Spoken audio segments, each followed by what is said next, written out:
the afternoon session? Is it time? Is it time for the afternoon session? Let's bring some energy. Are y'all sleeping? You get lethargic after lunch? Like, are y'all ready? Let's do this. Let's do this. Let's do this.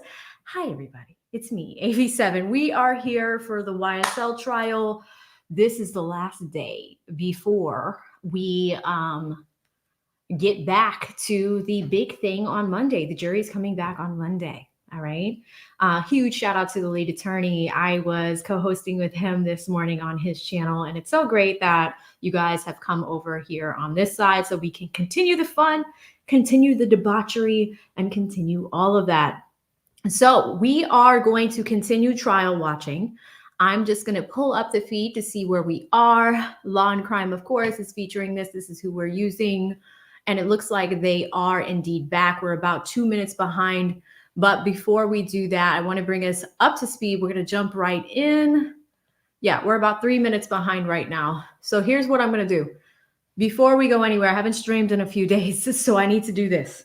We're going to get a few things out of the way, a few channel announcements out of the way. We like to also rack up some TiVo time. So we're going to jump right on into the trial, but I just have a few channel announcements before we do that. Number one, a company is a sponsor of today's stream. So we're going to do this ad read real quick. All right. Shout out to Aura. You know what I hate? I hate robocalls. I hate robocalls. I hate bill collector calls. I hate all of that. If I don't know you when you call me, I don't want you to call me. Okay? I don't want you to call me, right? If your number's not saved, there's something weird about that. You want to stop robocalls. You want to protect your cybersecurity. And also, if you want to protect your credit and just know what's going on, I mean, all types of banks do that. And we don't have time to play around, right? So check out the sponsor, the company sponsor, not an individual person, the company sponsor of today's stream, aura.com. Guess what? $14 a month. It takes care of all of that for you. You can try it free for 14 days and try it. If you don't like it, you're like, AV, come on. What are you doing? Come on, let's go. Time. Put the trial on. Try it. You don't like it? Cancel it. Free for 14 days using my code below. AV7, right? Aura.com/AV7. I'm going to put it in the banner. It's in the description box. Checkbox. We're done with that. Next, you guys have been loving the chat roasts. When y'all get fun in the chat, I will typically put that in the timestamps of our streams. So, you know, I really loved getting on Miss Love's pants a few days ago.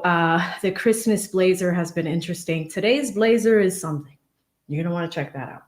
So huge shout out to you guys in the chat for the chat roast. Members, if you're a member, of course, you don't get locked out. I feel weird doing the lockout thing, but I don't lock you guys out. Not yet, unless it's like really egregious. So check out the memberships. A lot of you guys have been saying from phones and iPads, you're having a hard time. The memberships are either gifted at random by YouTube, or you can sign up by using a desktop or a laptop, a device. Okay. I know you guys, a lot of you guys are at work and you've been asking about that. So I wanted to provide some clarity on it. And my members are, y'all don't know it yet. You're about to help me with a very special project for Lead. It's top secret. You can't tell him. Don't tell him. I want to do something nice for him. So if you're a member, you'll know what that is. Okay. Lastly, production schedule. My guys are going to be working feverishly throughout the weekend.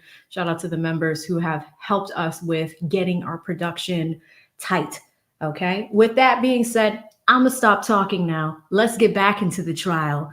Of course, we got TiVo time. But let's resume. We just got back from lunch. Let's go.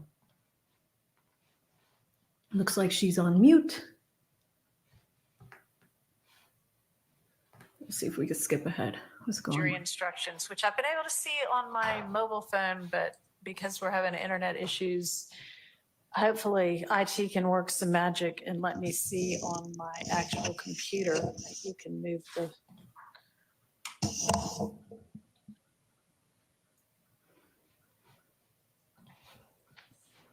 Cupcakes, girl, she has not. We got to raid that closet, ladies. We got to help. What's in her closet? Looks like they're having internet issues in the courtroom, guys. Oh, Love has also moved to the first chair on the prosecution's table. I'm going to see if I can skip ahead. They're saying they're having internet issues, and that's a problem for Zoom. You guys see those monitors on the right-hand side of your screen? It looks like we have all four back, but those monitors are transmitting the courtroom feed and cameras via Zoom. We can see Love looking at, they know that we can see this from the feed, and this is why it kind of sucks that this angle is happening. We could see them doing legal research and work. They really should get privacy screens for these laptops. Let me keep going. And then or something. Then there were two things, I guess, like an initial and then a revised suggestion from the state. Has anybody else sent anything? And does, Oh, wait, no, that's not. Another muting. Let me keep going. MDA Love is standing up now. the suggested instructions sent by the state dealt with the. Right, Mr. Copeland, how to handle Mr. Copeland's thing. Yes, I have a response with respect to Mr. Harvey's request. but Okay, if not you a- want to email that to Ms. Persfield. It's not a suggested response, suggested instruction. It Right. is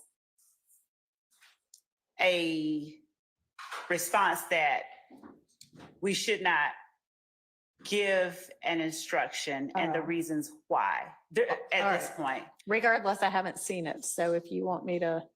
I was gonna orally, but I can. Okay, that's fine.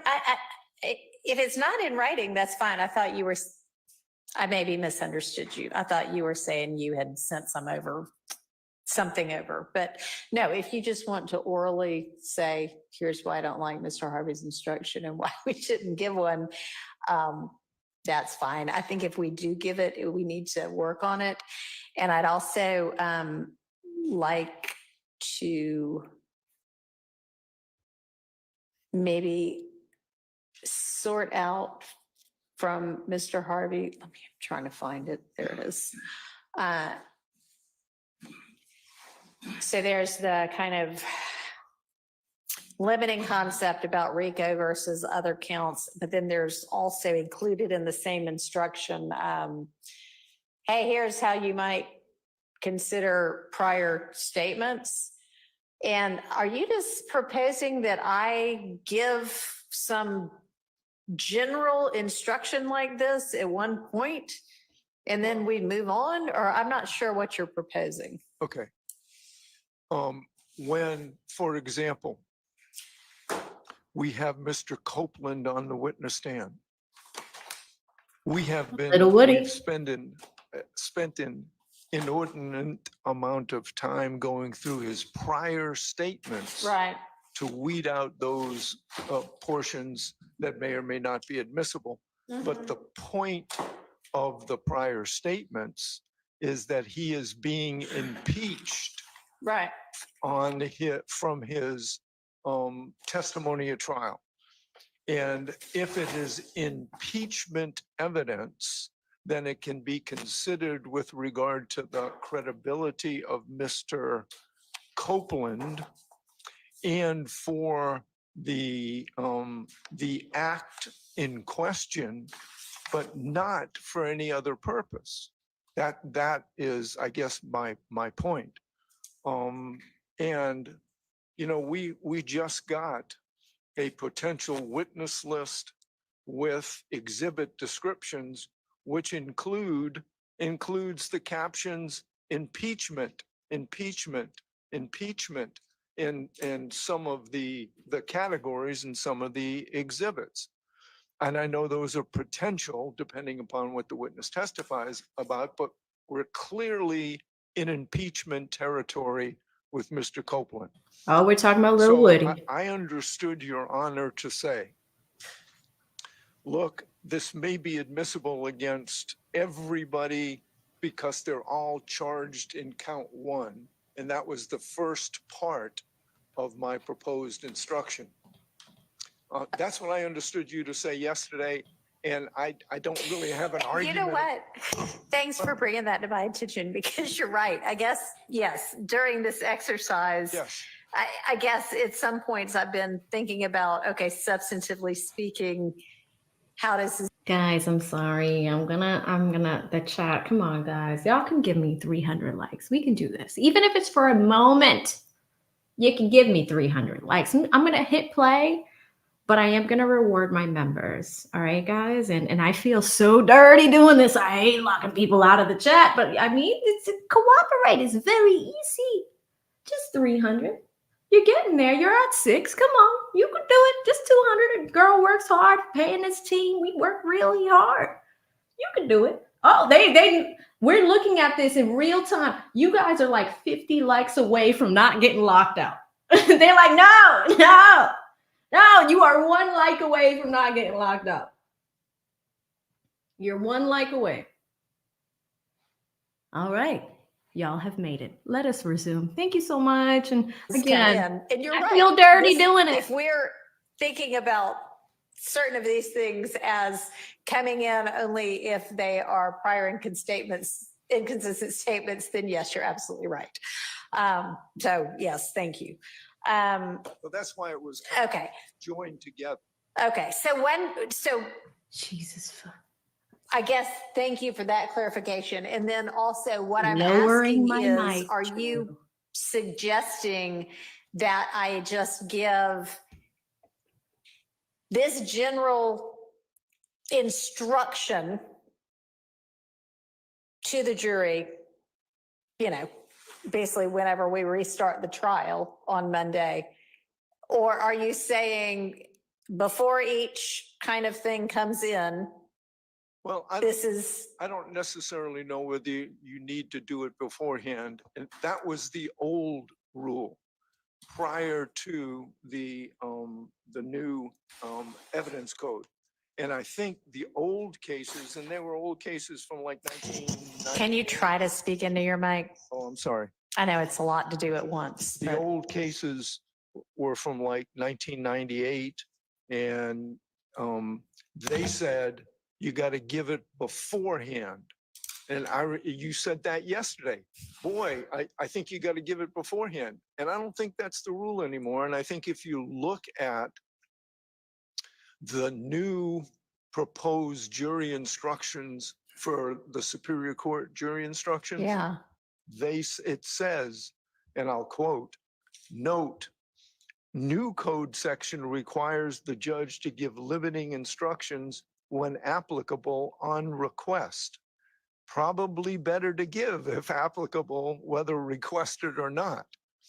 Now, if witnesses are not impeached by prior inconsistent statements, then it's unnecessary to give it. If they're impeached after and there's a prior inconsistent statement that may be admissible, I think after that evidence comes in, not before, because you won't know necessarily. Sure. You can say, this is admitted as impeachment, and it goes to the credibility of this particular witness. That's my request. I mean, Chris is too loud, apparently. I can't tell. Okay, anymore. That's so- why it's in 2 phases Well, yeah. or 2 it, paragraphs. yeah, as you proposed it, that's kind of what I'm trying to sort out is they are 2 different topics. Do you want it as just Well- one big instruction and no, I don't think that it's appropriate every time a witness is impeached to say, hey, this might be impeachment, or this is or was impeachment, and here's how you consider it. Well, it may And not talking necessarily to kind of impeachment evidence, but sometimes there's other evidence that comes in for a limited purpose. I agree. And I have asked for instructions when I thought, and the state has objected, and they've said, look, it comes in against everybody, and I understand their argument, and I could probably give the same argument that I know Ms. Love is going to stand up and give. Yeah. But I have asked for those instructions. And when evidence comes in as impeachment, I'm going to ask for the instruction and have it limited to that particular count and that particular person. Your Honor, I would. Yeah. Just as to Mr. Harvey's words regarding evidence that comes in as impeachment, I'm hearing, and I'm aware that he may not be saying it as I interpret it, but this makes the second time. Once he previously, before Your Honor began presiding over this case, once he expressly said impeachment evidence cannot be used as or is not substantive evidence. And I wanted to just make clear that under our evidence rules, impeachment evidence is in fact in the form of a prior inconsistent statement. A prior inconsistent statement is substantive evidence, not just impeachment evidence. So to the extent that Mr. Harvey is asking for any kind of limiting instruction because we ask or we admit a prior inconsistent statement that is impeachment evidence, I would object to that, because that statement now becomes substantive evidence that is admissible, not just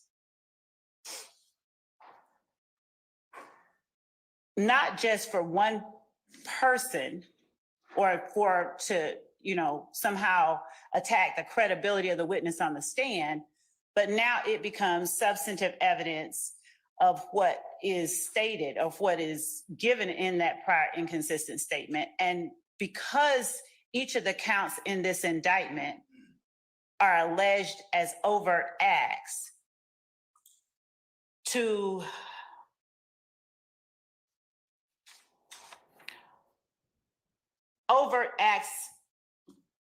in count one, and everyone is charged in count one,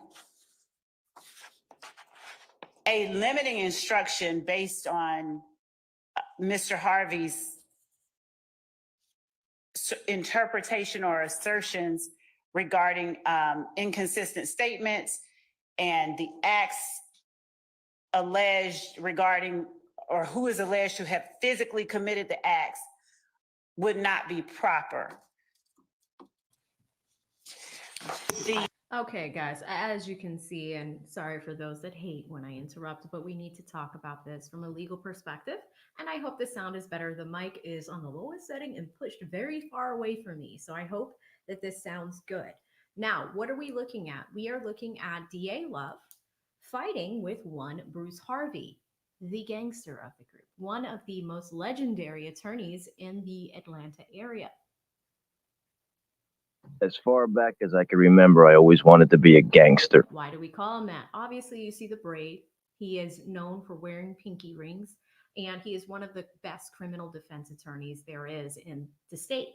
Now, he is representing his client, and what he has started us with right after lunch is telling us a little bit more about how, not unfair, but talking about the state's pattern of certain behaviors that they have. One of those patterns is evidence coming in as impeachment. So he talked about Little Woody, who is scheduled to arrive on Monday. Little Woody, we have an issue with him because he was very uncooperative on the stand. So what we've had to resort to is all of these jail phone calls, all of these, interrogation pieces of footage to rely on his testimony. Bruce Harvey just stood up and said to the state and to the judge, hey, do you know how much time we are wasting by doing this? Because why are we doing it?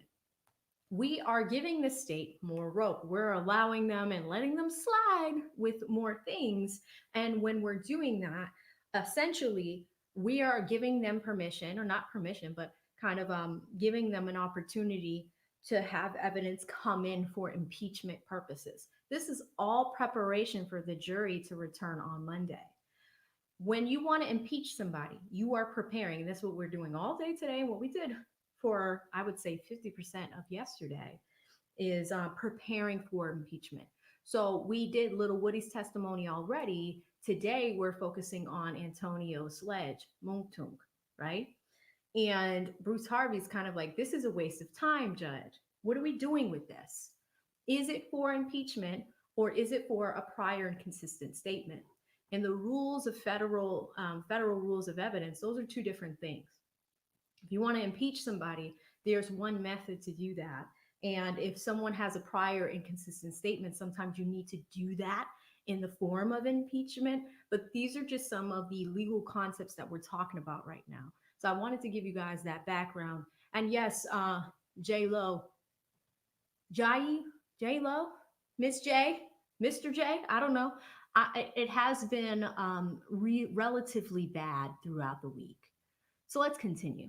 The response that I have to the overall requested instruction he has, sort of, it makes it, it goes into it a little bit Blue, more. they said I'm too loud. Why it would not be proper, but just based on what he has just said, we would object to that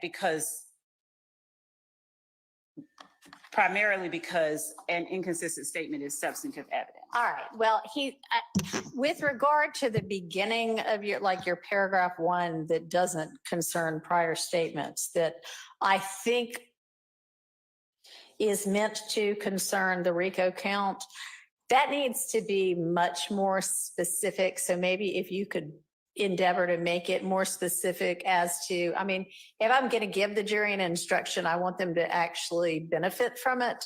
So, let's talk specifically as to RICO, and then I guess I am asking, prior statements aside, as to the RICO issue and then the substantive counts issue, is your proposal that I say this once, hey, these people are charged all in count 1, which is RICO.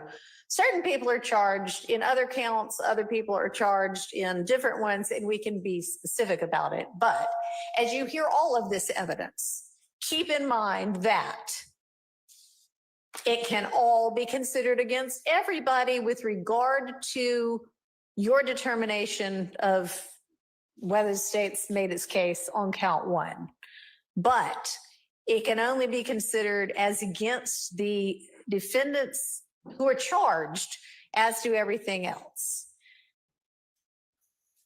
All right. And give that once, or give that, I think give that once, because otherwise it's, okay, now I don't know if we're going to very cleanly break each time from, all right, this is counts 2, 3, and 4. Now we're done with that. This is counts 5, 6, and 7, so that I could separately charge each time. But the jury has to make the determinations as to the predicate counts. Did the state prove that first place? I know this predicate count. Did they prove this predicate count and that anybody else may be a participant or should be? That conduct should be imputed to anybody else. That's the issue. That's the whole concept of a conspiracy in RICO. I get it. But when you are admitting inconsistent statements. Right. Now, I don't want to talk about inconsistent statements right now. I'm talking about how to handle the RICO count and what should be limited with regard to that. Okay, we'll get to the inconsistent statements in a minute. We will try to make it more specific and okay. resubmit it. If that's what I understand. All right. Yes, and then do you all think that and I know you don't want one at all from the state on how they should consider other charged crimes against everybody as for RICO, but not against everybody as for guilt to that crime itself. But assuming I'm going to give one anyway, is the best way to do it a one-time, let me explain this to you and how you consider it, and not every time we move to a potential different crime. I'm leaning that way. So I'd like for y'all to try to craft something that way. So anything else on that? Just to say that broadly, to give an instruction any juncture other than the end as it relates to the RICO count and how it should be considered would be confusing and premature because it would be incomplete. Especially the way that we've seen it in Mr. Harvey's proposed instruction. So just as much as the court is asking, how are we proposing instructions be given on, during or throughout or at one time at the end? Our position is that regarding this topic, at the end, at the very least, one time at the end, and we have more to say that we can put in writing in response to Mr. Harvey's. Okay, well, I don't think it's particularly helpful to have the jury not have any idea how they are supposed to be considering and evaluating this evidence while they're listening to it. And I know they're not deliberating on the evidence until they all get together at the end of the case. And I know that they are not making any kind of determinations about it until they're deliberating together at the end of this case. But as they're taking it in, it might be helpful to have them know how to be conceptualizing it. And if this were my trial from the outset, yeah, it would be pretty bizarre for me halfway in to be like, oh, hey, by the way, here's an instruction about it. I would have done it before now.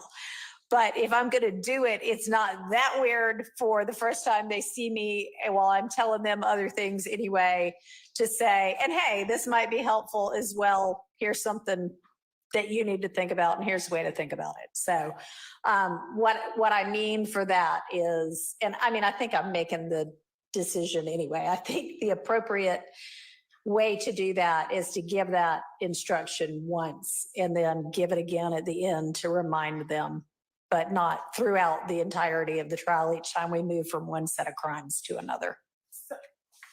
So, Your Honor, I'm going to let Mr. Atkins address part of what the state's response is. And then if the court will permit me, I just have to say a little bit more after he addresses the first part. Go ahead. Your Honor, I just wanted to highlight that I think an important thing to consider, because there seems to be conflating the concept of relevant evidence and admissibility at trial with every defendant being charged in count one, the RICO. Evidence of, for example, Act 39 we talked about, Mr. Winfrey. If the jury finds that overt act was made by Mr. Winfrey, that is relevant evidence to their overall determination. And so I think any instruction, if the court were to give one, I think, as the court alluded to, it needs to illuminate something in the jurors' minds, not confuse them, but explain something. With every defendant having count one, there's no defendant who's not charged with that. So all of the overt acts which track the indicted counts, if someone is not mentioned in evidence presented in Act 39 and defendant X is never mentioned, the jury never hears any evidence of that specific defendant, that evidence is still relevant when they're deciding count one for that defendant who was never mentioned in said act.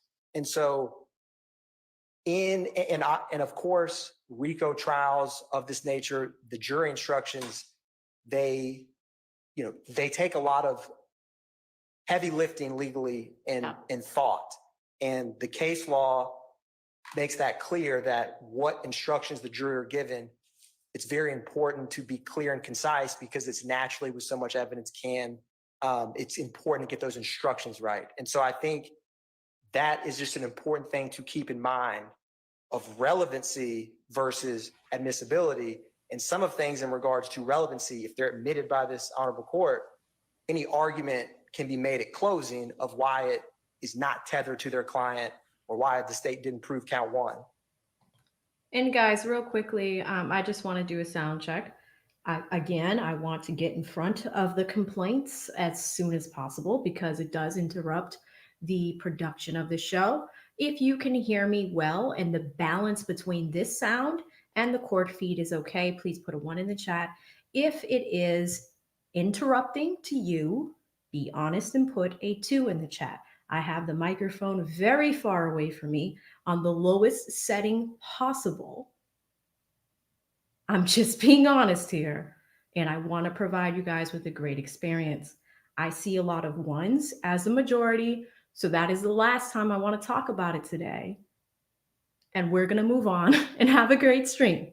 Thank you again to the people that have given the feedback. But again, I just want to make sure for the next 3 hours we are locked in, whether you're watching this from a TV, a tablet, a phone, to make sure that the balance is okay. I'm going to hit play, listen to this prosecutor's voice and mine, and be honest in your response. Thank you guys so much. And I just wanted to share that because I think it's important when thinking through this and to ensure as well, given the endeavor of jury instructions at the end of trial, that whatever we instruct the jury now, we don't want to instruct them something different later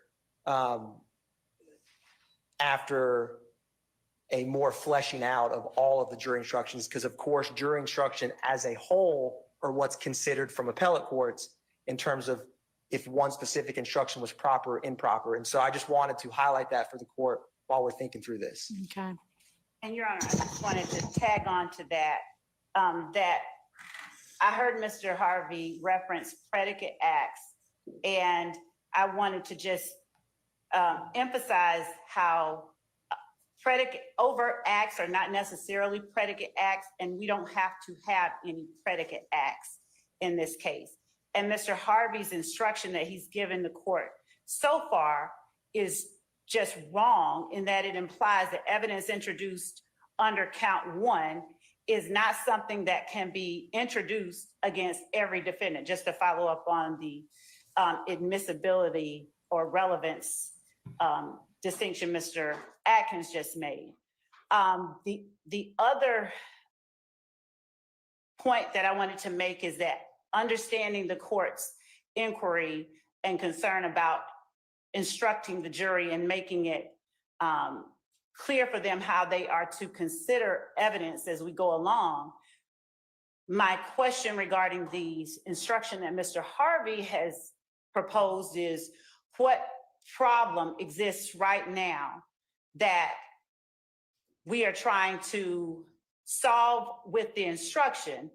And my answer to my own question is that there is not one at this time prior to the close of the evidence that requires us to give the type of limiting instruction that Mr. Harvey is requesting. Right now, as it reads, his instruction it's misleading and it's confusing. Well, yeah, it is not particularly helpful at this point in time. It's a start because he at least said something. So, which is what I've been asking everybody to do for the last week and a half. But yeah, no, it's not what we're going to use. It is not particularly elucidating, but it is at least something. So thank you for that, at least. May I respond? I'm sorry. I didn't know whether you're done or not. I was just going to point out that his instruction, it sort of implies something, but that proof of a substantive RICO violation is not an element of the conspiracy violation that we've alleged in our indictment. Well, and I mean, in all honesty, nothing about this even mentions RICO, which is what we're trying to clear up for them. So it needs to be much more specific and targeted also. I mean, this is just general amorphous, Well, not helpful. that, Sorry. I understand, and it's very hard to pinpoint. I think it's extremely difficult. And in that sense, please don't quote me. I agree with the state. First time in my life, perhaps. Yeah, probably so. But I think what the state is doing is conflating the gang charges, because if these go to the gang charges as well, then I want you to instruct the jury every time gang evidence comes in that the mere participation in illegal activity with a gang member or gang members does not, as a matter of law, constitute gang activity. Right, it's got to be in furtherance of the gang, and I will give an instruction to that. It will not be every time gang evidence comes in. That'll be an end of the I end of the understand that, case But instruction. that's what's being conflated here. We're getting RICO evidence, we're getting gang evidence, and it's coming from the same witness. And that makes it very difficult to parse out, given that kind of. That's why we're going to have really good instructions. And Your Honor, I agree. the gang is the enterprise that is charged. I understand. I understand. So let's get something much more specific than this. Now, on the prior statements thing, sometimes they're only impeachment and sometimes they're substantive evidence. So it's not true that every time a prior inconsistent statement comes in, its only way that it can be considered is as to the credibility of that witness. It's not true. I concede a split in authority.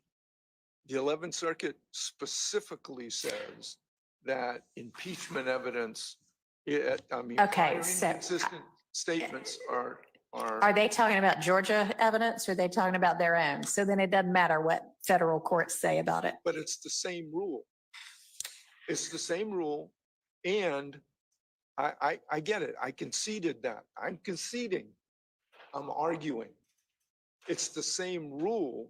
It is the exact same rule. The Georgia courts have specifically said we're adopting the 11th Circuit. So I think there's some disagreement, but I concede the Georgia rule. But sometimes it's still just impeachment. Sometimes. So, and the state has said several times, both in their exhibit description and today when arguing to Your Honor, that's Look at his impeachment client. evidence. Mhm. If we may just his want head to back. impeach him with that. And that would go to the credibility as to that act. And Mr. Nichols is not charged in that act. So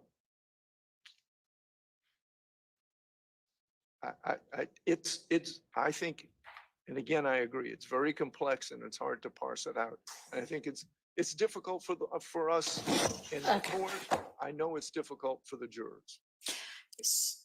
All right. So with regard to prior statements, it's kind of whether we're talking about a witness who's testifying or it coming in some other way. But when you're impeaching a witness who's testifying with prior inconsistent statements, yeah, it's substantive evidence when it comes in.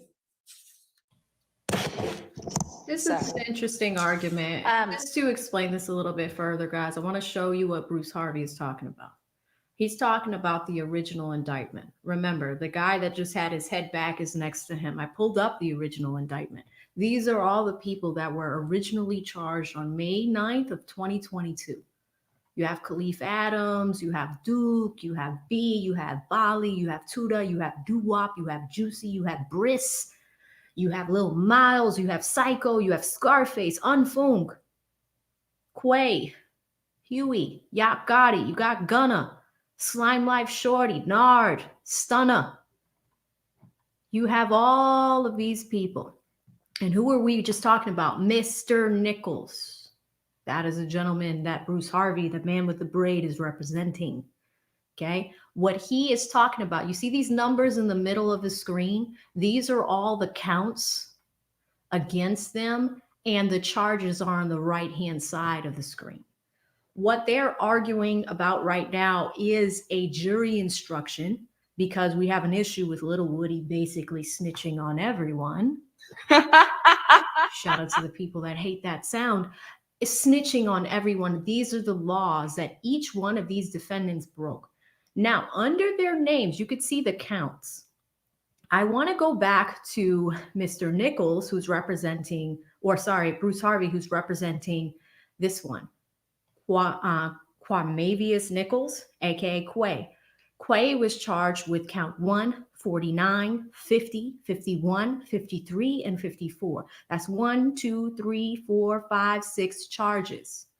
What we are seeing here is we are seeing his attorney argue that, hey, if you don't give this jury instruction and that jury instruction that you're about to rule on, Judge, it doesn't necessarily fit for my client. This is the problem when you have a big RICO thing. Each one of the defendants is charged with certain counts that don't apply to other defendants. So you see why this is a absolute dumpster fire. And the state has to keep track of all of it.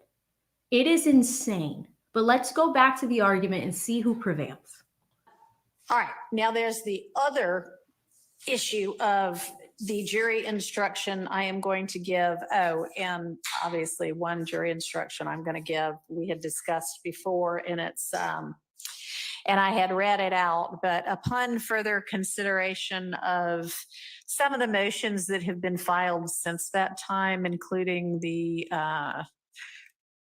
kind of new spin on Mr. Stillwell's motion for a constitutional and fair trial with requested relief, and just considering some of the motions that have been filed, I think by Mr. Williams since, I am actually reconsidering and have reconsidered and made a different decision about, at one point I had said I was going to just say disregard any comment about any of the actions of the lawyers. And I'm going back to the proposed instruction with that. And I'm going to say that may have been disparaging of any of the lawyers in this case, because I mean, it is a fact that on the record, some things were said about certain defense counsel that anybody who's an attorney would consider disparaging, unprepared, and unprofessional. So I'm going to address that and seek to cure that by just using that actual word. So that has changed with regard to my just general opening instructions about being the new judge on the case. Now we have to decide how we're going to instruct the jury about what to consider and what not to consider as to Mr. Copeland's testimony. Little Woody, again. Now, this assumes,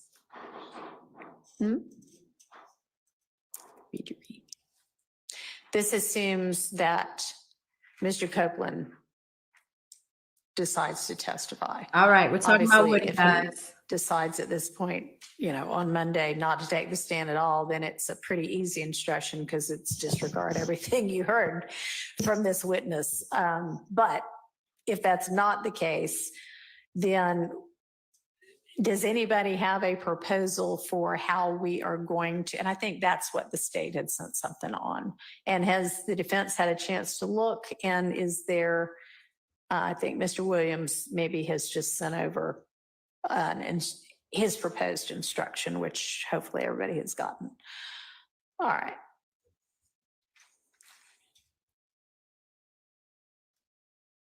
This is a big conversation. This is deciding what we do on Monday if he chooses not to cooperate and to not testify and possibly plead the fifth. All right.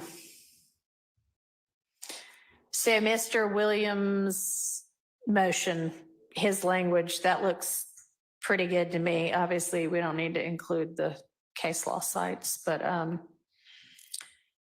I mean, that looks like a good thing to sort of work from. Now, one thing I guess I was asking, but not very clearly yesterday, was it seemed like there was kind of a fairly clean break between the topics that were covered before the recusal motion and the topic that was covered after the recusal motion, and that being, I think like on the one day, the question opened with, all right, now let's turn to the murder of Nutt or the murder of Donovan Thomas or whatever. And that was after the recusal motion had been filed. So was there any discussion of the murder of Donovan Thomas with Mr. Copeland prior to the recusal motion? Because it would be pretty easy to also say, not just with regard to dates and times, but anything about the Thomas murder disregard, if that only came up after the recusal motion was filed. Here come love. Your Honor, with respect to any reference, I haven't had a chance to listen to all of it and read all of the testimony that and all of the questions that Ms. Hilton asked of Mr. Copeland. But I can say that so I at this time, I would ask that the court not instruct the jury as to disregard any specific subject, because. Well, I'm wondering, so I mean, y'all have had the point of getting y'all all the testimony was, well, one of the points was so that you could look at it. Yeah. I mean, I'm not saying I haven't looked at it. I'm looking. Guys, this is what Lead and I were talking about yesterday. Remember where Miss Love started glitching and she was not giving us straight answers about Brady material? I think I know the result because I'm following it on Twitter. But let's watch together, because now the judge is like, well, guess what? You had a deadline of Friday at noon to get me this information. Is there anything else that hasn't been turned over to the defense? And we need to talk about that now. It's 2:00 on a Thursday afternoon, and we don't have court on Friday. Miss Love, now is your time to give us the answers to this question. Let's see what she says. There's a little bit of glitching going on, but let's keep going. And reading. Yeah. So, I mean, if there is kind of a break in terms of subject matter as well, that'd be an easy thing to instruct on. But does anybody know the answer to that? So You do? Okay. What's the answer? I misspoke yesterday, but there were YSL Steel, let's go. video portions of Mr. Copeland's statements on early morning hours of January 11th, 2015, as well as January, I think it's 21, 2015, played for the jurors. They were small. They were like, quote unquote, real impeachment. Right. After that, though, after the motion to recuse was filed, is the wholesale playing of various recordings. So I don't think that it would be appropriate to say disregard everything. I have all my notes. Okay. And I have the transcript. Okay. But he did discuss things that you're talking about. He did discuss his relationship with Mr. Williams, his relationship with Donovan Thomas, with Mr. Kelvin Watts. Right. So Yeah. he was getting there. Okay. But if it's all that sort of background relationship stuff, that's not the murder of Donovan Thomas. That's all the background.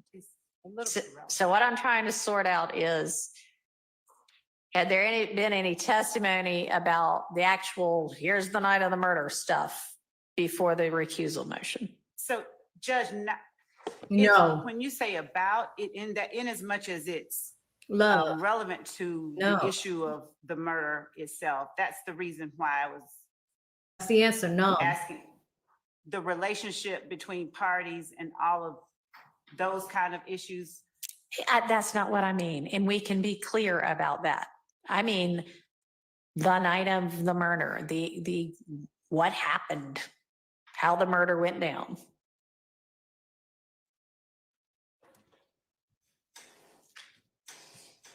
I think it's safe to say that as far as Mr. Copeland is concerned, specifics of the night of the murder Here she go glitching. information or evidence was given post recusal Mm. motion. Mm. All right. Is there anybody that disagrees with that? All right. Thank you. Specifics of the night. The specifics.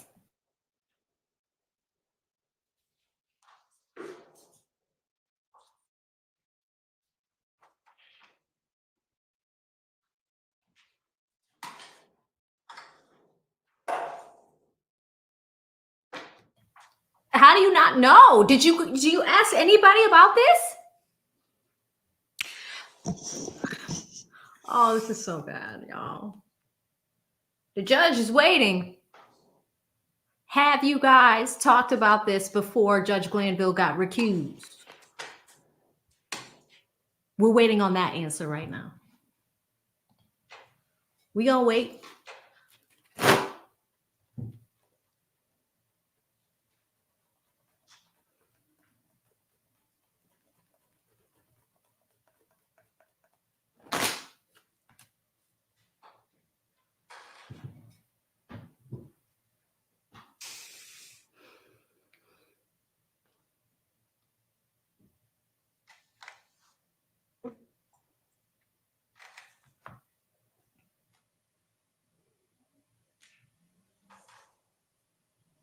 Fulton County, this is where your tax dollars are going, right here. See this? See that right there? That's it. My money went there. My tax dollars went there. Oh yeah. Living in Buckhead, need all this money. That's where my money's going. Right here. Should be a simple yes or no question.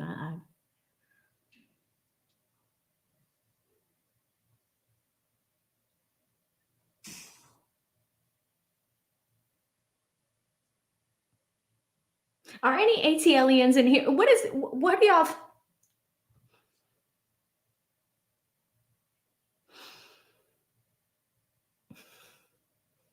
Someone said, do you have a chime? Lynn, we should get one.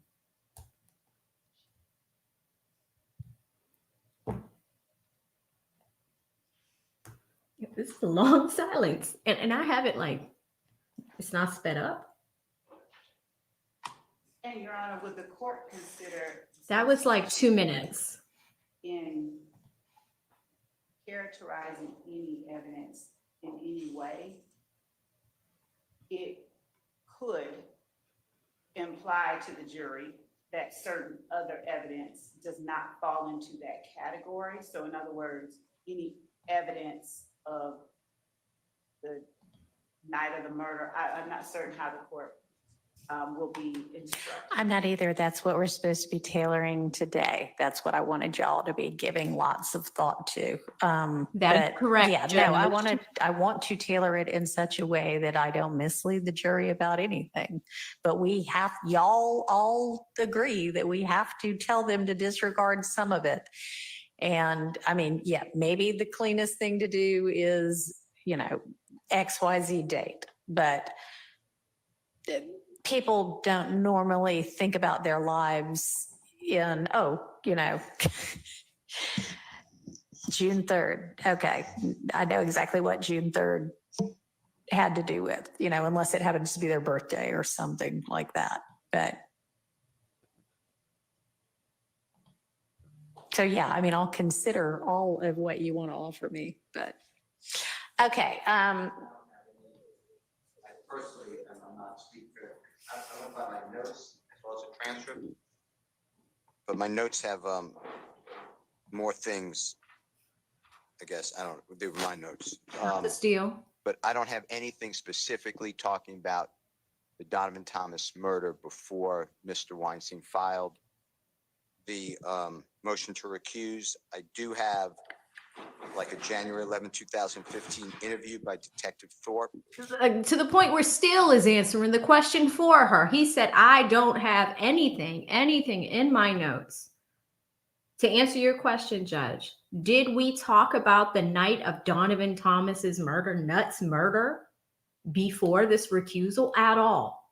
During the duration of this trial, up until Glanville left, did we talk about that at all? is what the judge asked.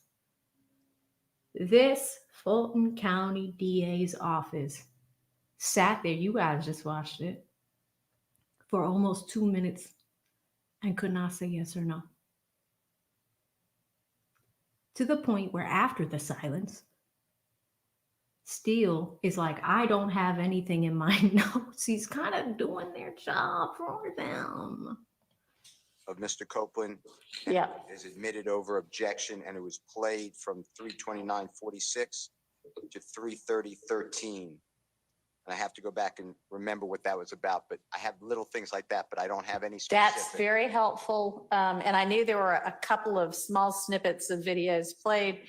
So if you've actually got the timestamp as to what parts were played, then it's easy enough to have somebody look at those snippets and see what it covered.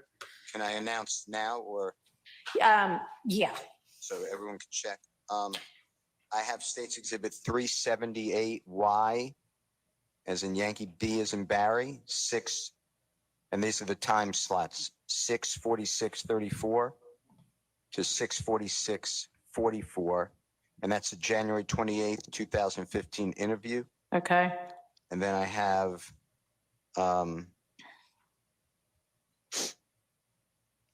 the January 11, 2015 interview marked at State's Exhibit 358A as in Elisa, and it's at the time I just said, which is 3:29:46 to 3:30:13. That's what I have. And then I have nothing else about specifically his interviews after the killing. Okay, 3:29:46 to, 3:30:13. okay, thank you.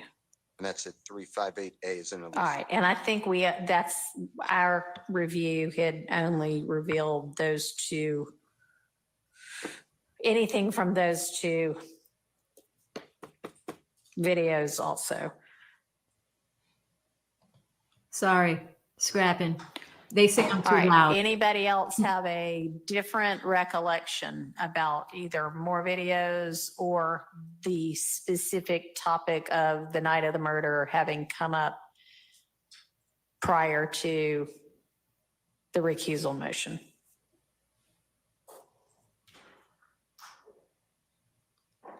Speak now or forever hold your peace. If so, please let me know.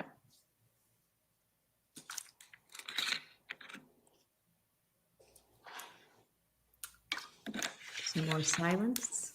All right. Silence.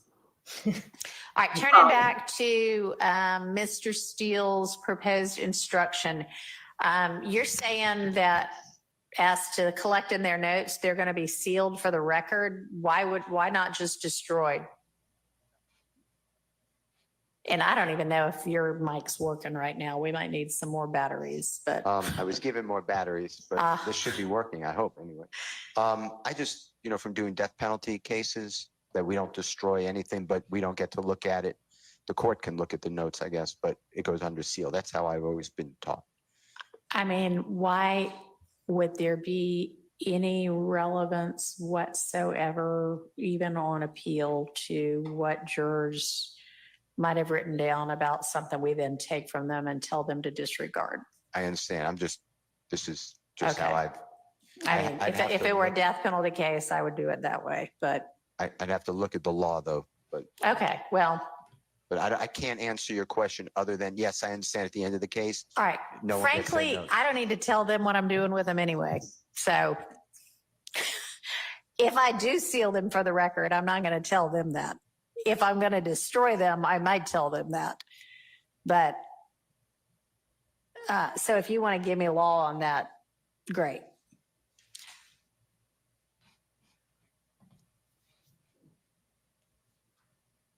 All right, now, one other thing that I propose to do, because we're telling them there's this chunk of testimony from a couple of days that y'all need to ignore entirely, disregard entirely, don't give it any consideration. What I propose to do, in addition to instructing them on that, is to then do some version of, and Ms. Pursfield found a case that was pretty recent where a court had done this, when they were having to say, ignore all that evidence, disregard it. They actually kind of said, and if there is anybody who thinks they can't, let me know.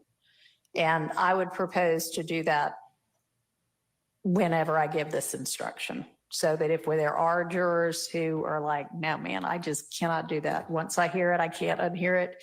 Then we can know that. We can excuse those jurors.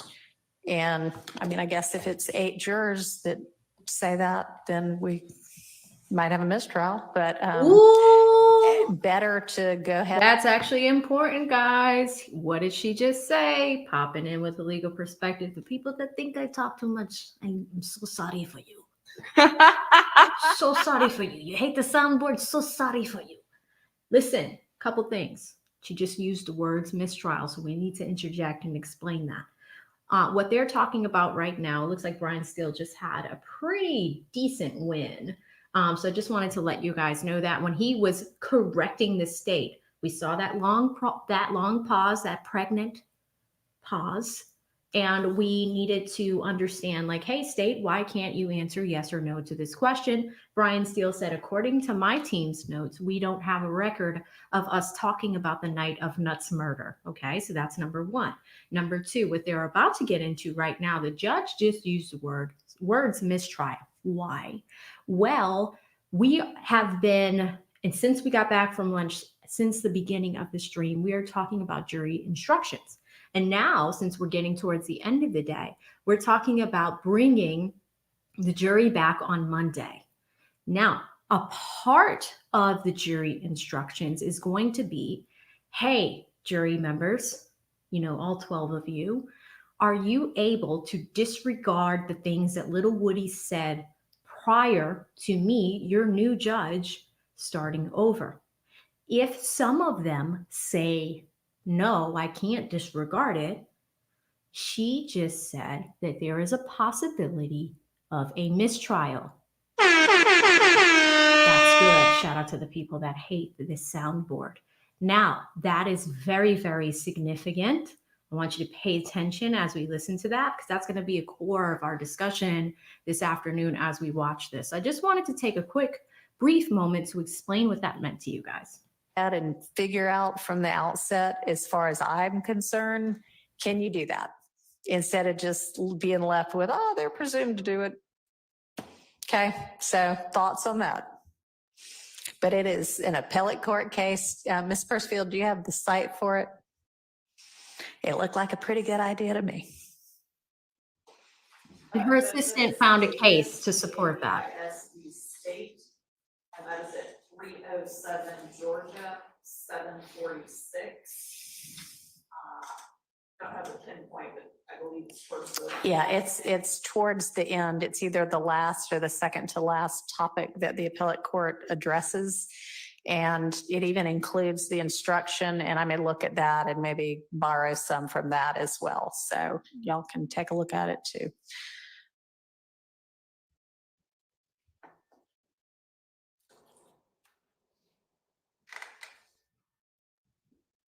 Jesus Christ, y'all are killing me with this Goldilocks shit today.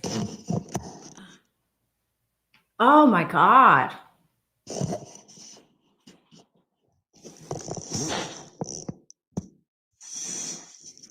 And do y'all all agree that if Mr. Copeland decides on Monday he is not going to testify, that everything he's said so far gets disregarded? No, Your Honor. No, you do not? No, Your Honor. Okay. All right. I'd love to hear it, but I'm not sure how that's going to work unless everybody agrees to it, because nobody's going to get to cross-examine him. So if y'all all are like, yeah, every one of us wants everything he said recusal motion, super, stipulate to it, I don't have a problem with it. But otherwise, tell me how that's going to work. Actually, does everybody want every bit of what he said pre-recusal motion? Yes. No. Okay. Then how do I let them consider anything that everybody doesn't agree to pre-recusal motion when nobody's going to get a chance to test him further. So, Judge, there is the issue of what Mr. Copeland wants to do, what he decides to do. I know. He may later on, if, change his mind. Sure. And so I would just ask the court to allow us to,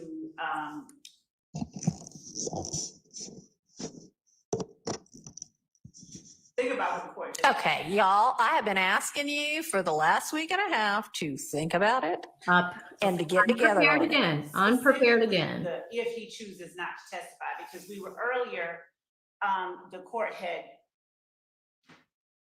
said that regarding his decision not to testify, there were limitations as to what remedies existed. Yeah. And the court said that if we found case law to present it to the court. So Okay. I have been looking at that issue, and before I present the court a specific case, I want to make sure it's on point. But I'd like the ability to present that. Here's the thing. It's Thursday. We are not having court Friday or Saturday or Sunday. I'm bringing the jury back Monday. So Understanding that, all that I'm saying is that even if the court brings the jury back Monday, and on Monday, Mr. Copeland chooses not to testify, Monday would be premature to tell the jury to disregard what he said, because he may change his mind on Tuesday, and then he comes in on Tuesday and they have to now consider what the court has told them to do. undisregard it. Right. Yeah. Well, So I would ask that, well, let me ask you this. Assuming that we have him in before we have the jury in and he says, I'm good to go, put me on the stand, which he will not say in that way, but we still at that point need to say, as to the 13th, 14th, whatever, disregard that, right? I mean, that's the time to say that, right? Yeah. Yes. Okay. So I hear you. It may be that he says one thing on Monday, which is throw me in jail. And then by Friday, he's like, I don't like jail. I want to come testify. Then, yes, they get to consider what he said on the 7th through the 12th or 10th or whenever it was, 12th, I guess. But I don't think we leave them hanging in the meantime. in the same way that sometimes we have to break from a witness if the witness gets sick. Yeah. They get sick in the middle of Yeah. state's direct. It would be not yet right to say disregard. Okay. What does anybody on the defense side of the aisle think about that? Oh, two things, Your Honor. First, I think Your Honor indicated that you want to make sure that jurors are able to follow the instructions. And so I don't know how we're going to be able to, without telling them to disregard, make sure that they're able to disregard the instructions. Secondly, if there's evidence that they're not supposed to be considering, I don't want them to be evaluating other people's testimonies further on in this trial while still considering something they're not supposed to be considering. I think so too. I mean, it's not ideal, but it may not come to pass, but I think that at the point in time when it appears to us, if it appears to us that he's not going to testify, we need at that point in time to say, disregard everything you heard from this witness. And then if he later says, you know what, get me out of here, I want to testify anyway, then is when we say, okay, I know I told you to disregard it before, but he's available again to testify. So here's what you can consider. The rest of it, we're picking up from wherever. I just think that's the best we can do. So. I'm still looking at that issue. Just Okay, that well, particular I mean, part. And that's so- fine. If you come up with something, let me know. All right. Okay, so have y'all yet gotten together on if he does not testify, what parts everybody agrees they want? Because there were clearly some parts that everybody wanted. This is important. Yeah. This is Or are actually you really just- important. Because y'all were all like, oh yeah, there's some good stuff in there. So if y'all all agree to it, fine. If you don't, also fine. Probably none.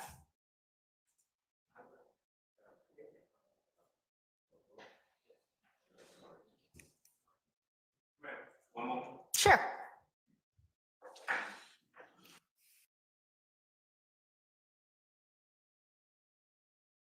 Okay, we have somebody approaching. Since I have TiVo time, if people don't understand why we do that, let's skip ahead.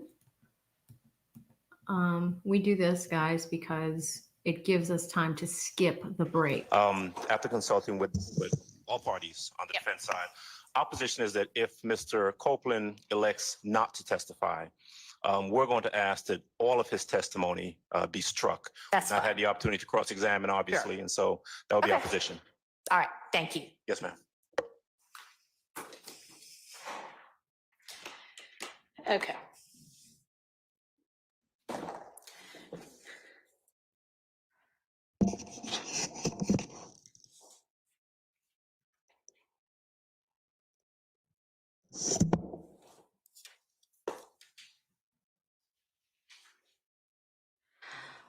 Okay, I think Mr. Steele, you were going to get me some case law on, what was it on? Do y'all think Woody's going to Something. testify on Monday?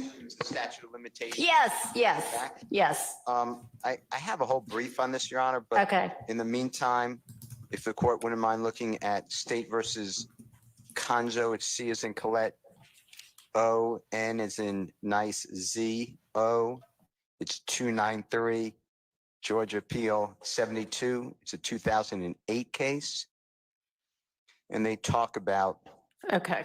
it's in, All right, I'll take There's a look at also a- that.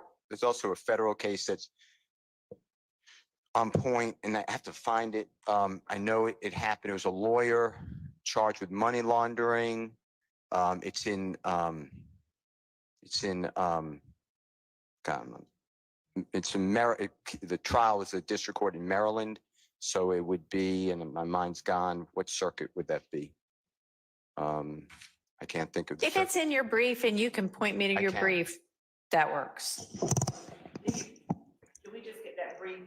I'll send it to everybody. Is this something new that has not yet been filed? No. Okay, yeah. And I don't know if I filed it, but I argued it. So I have all the relevant cases. Okay, great. And Your Honor, with respect to just the argument that Mr. Steele makes, as it relates to, as I understood his argument is that, broken down, that the jury should look at the dates of the acts that are alleged.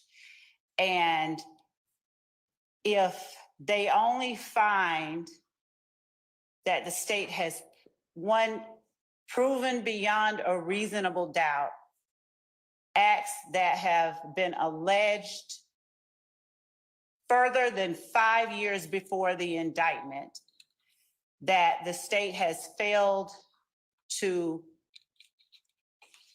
meet its burden.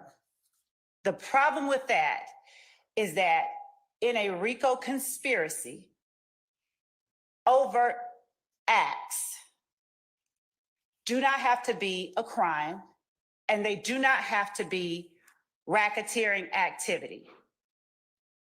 So proving the act Oh, beyond a reasonable doubt Uh-huh. is not Uh-huh. a thing, for lack Not of the a right better. standard. Right. Not a thing. Can y'all Okay, type I'll uh-huh? take a look at the case law. And second, Your Uh-huh in the Honor, chat? Uh-huh. that is not, that's breaking apart the whole of the RICO, and that's not the way that that's not the law. Okay, In fact, and I'll get the case, there's a specific case, I'll get it for the court. all right. It is the last date the last overt act. So we have to prove I'll let you know after the glitch. that please. at least one, the existence of the enterprise, and at least one person committed one overt act. If that overt act, that last overt Right, act. is within the RICO statute of limitations, Yes, Yes. that is what we're looking, not, which may be what the nuance of the case is that, as you just described it, it would be true that if the only thing the state proved, let's assume that for whatever, I don't know if it was a federal or a state RICO, but let's call it a 5-year statute of limitations. And if they had only proven overt acts, all of which were before 5 years, then none of the overt acts would have fallen within the statute of limitations, and therefore they would not have proven their RICO charge. And that may be what that case stands for. I don't know. I'll read it. I think I followed you. I may not have summarized your argument well, but I think I understand what you were saying, and that may be what that case is saying. Okay.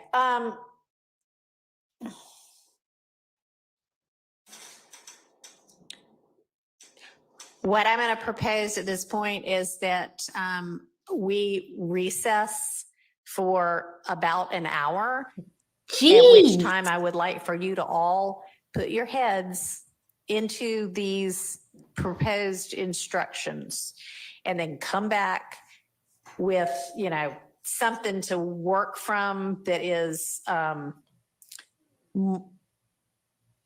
whatever y'all want me to consider as to each of these things. And let's try to finalize what I'm going to say on Monday. Okay. So we'll break till, let's break till 3:30, which is an hour and 10 minutes. That's a long time. Yeah, sure. We've raised this a lot of times because you've been overruled. Okay. But I just want you to, because it's going to come up, God forbid there's an appeal. I don't want the court to feel like we sandbagged you. Okay. I don't want to feel like that either. So I'm giving a copy of the case, if I may approach. You may.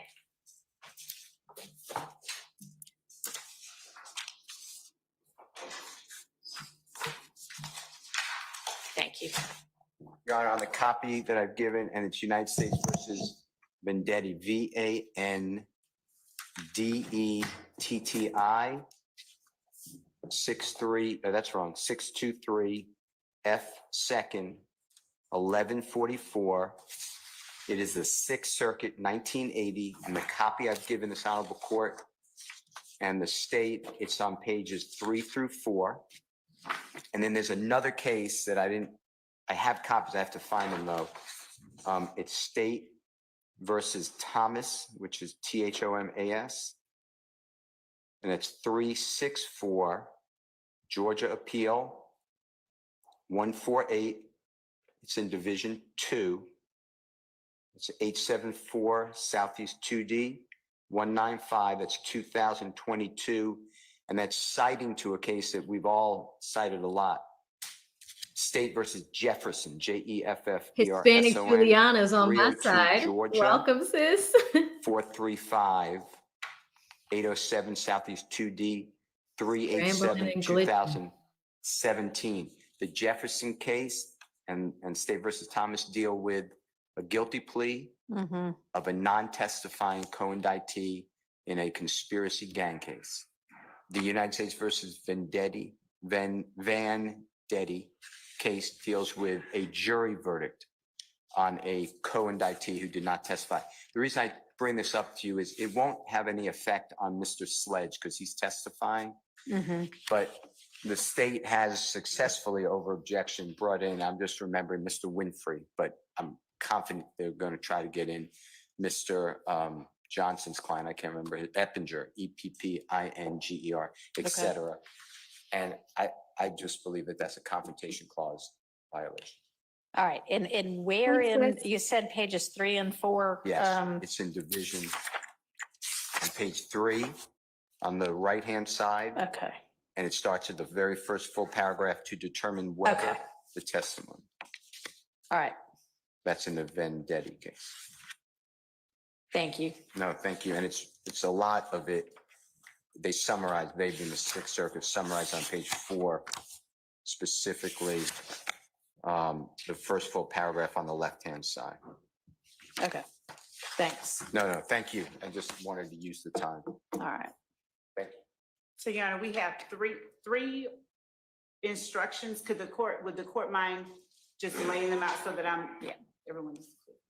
So I think the most challenging one is going to be any sort of a 105-ish limiting instruction on how they are supposed to consider evidence as to the RICO count versus as to the substantive count of the indictment that might be an overt act alleged in furtherance of the conspiracy, which I assume, like, for instance, a few of these defendants, but not all of them, are charged with the Donovan Thomas murder.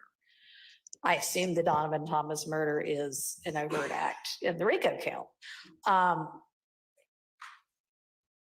An instruction that clarifies for the jury that when they're considering all of the evidence on the Donovan Thomas murder, it is okay to consider that against all of the defendants, because they're all charged with RICO, when considering whether the state has established guilt,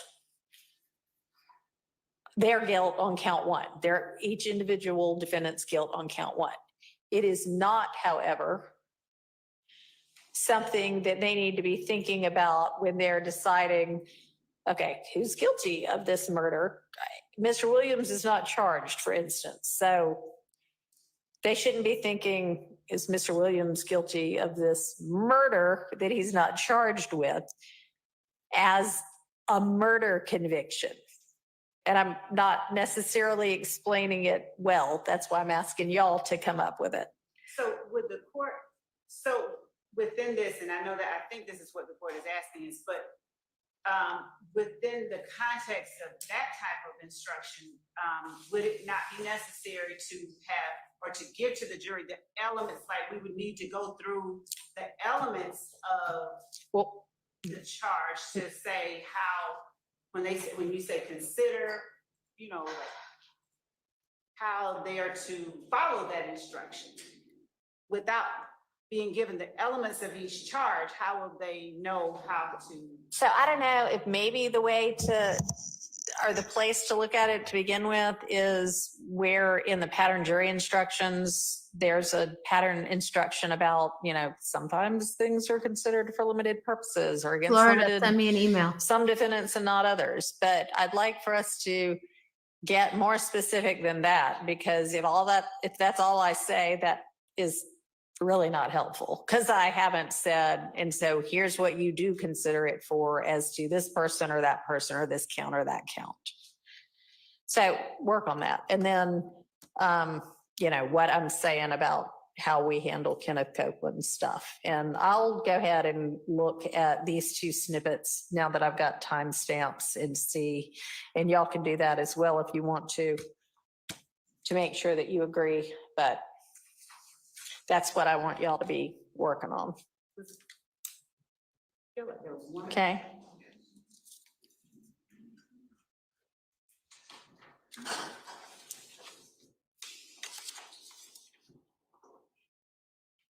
All right, so we're in recess till 3:30.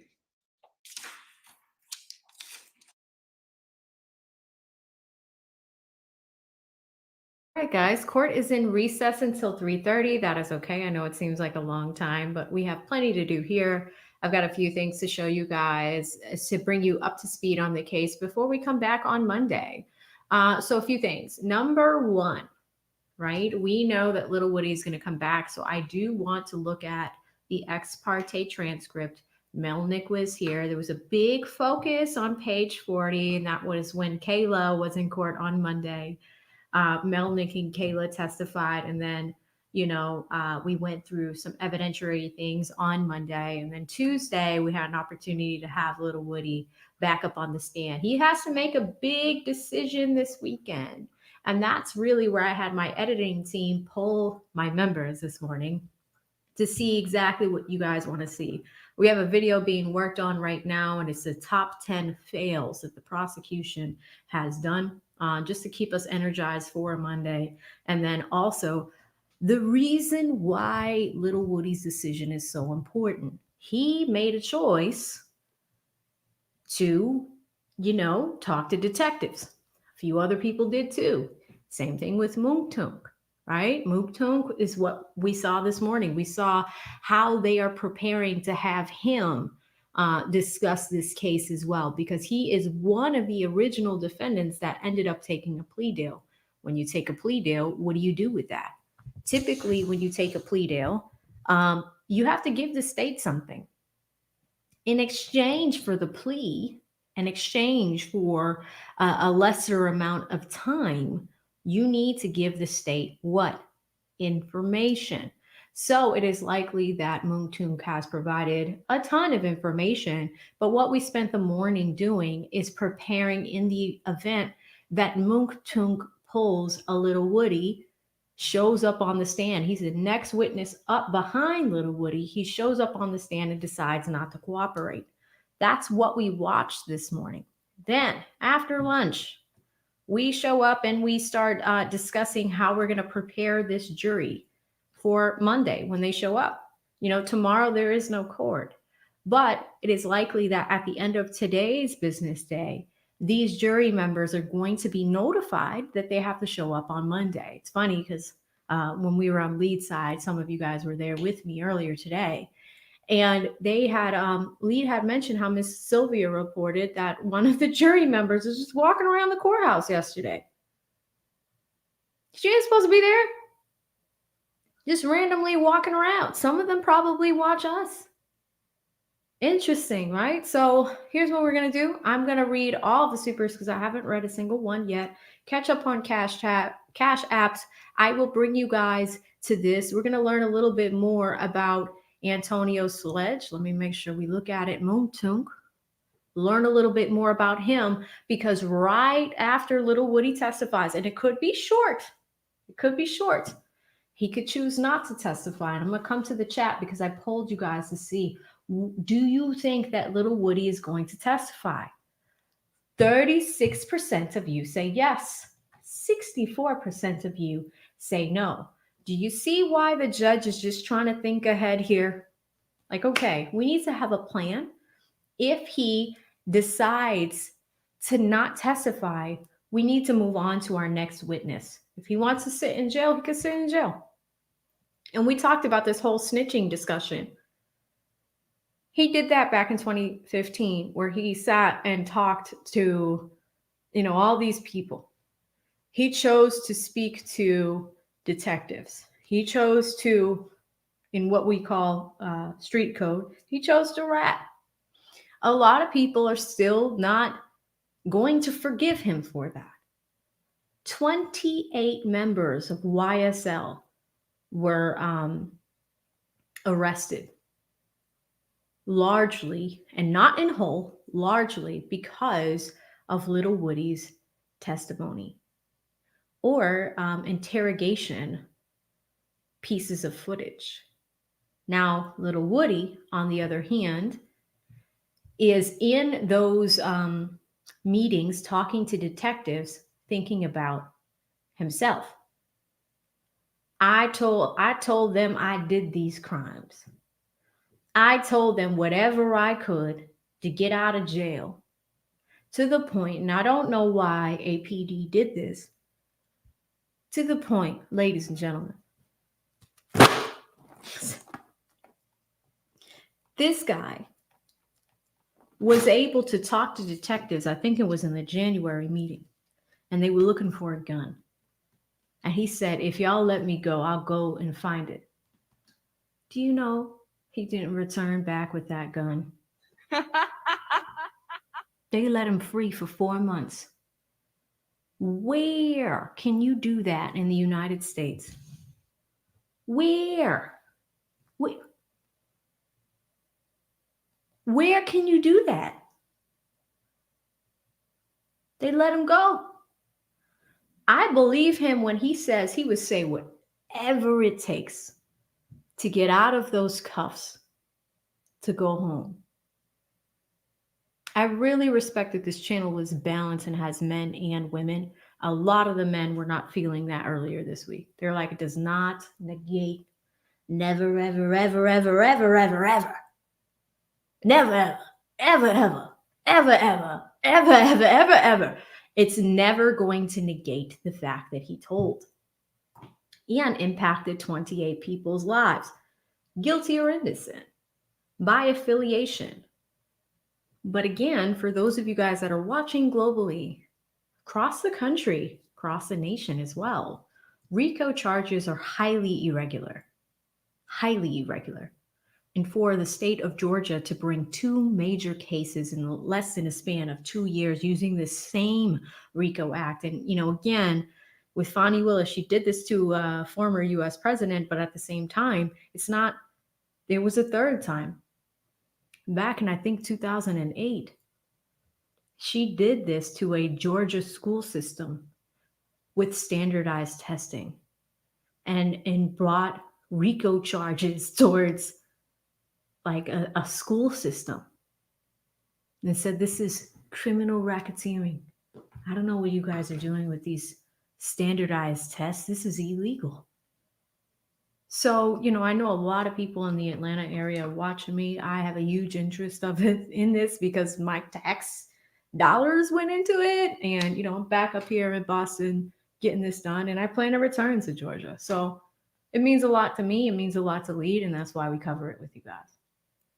That being said, let's go to Super Chats, learn a little bit about Antonio Sledge. I have a bunch of legal documents here on the side. I always do. So when we have these court breaks, we can continue to see what's going on. Of course, I'm going to be monitoring the feed as we go.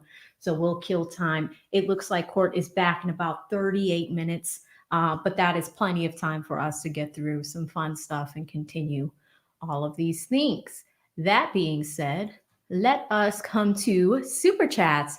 First, we have Lord Vashita, $2 says we out here. Thank you so much, Lord Vashita. Really appreciate all the love you give me and Lead. Always great to see you on my side. And again, Dragon Ball Z, like he doesn't know, he's older, but you could see the cutout. You could see the cutout. So thank you so much. And I see that membership emblem. So thank you so much for being a proud member of this channel. Shout out to Lollipop, who became a YouTube member on my channel. And guys, again, I really use it. It helps me poll you guys. Y'all are like Chat GPT.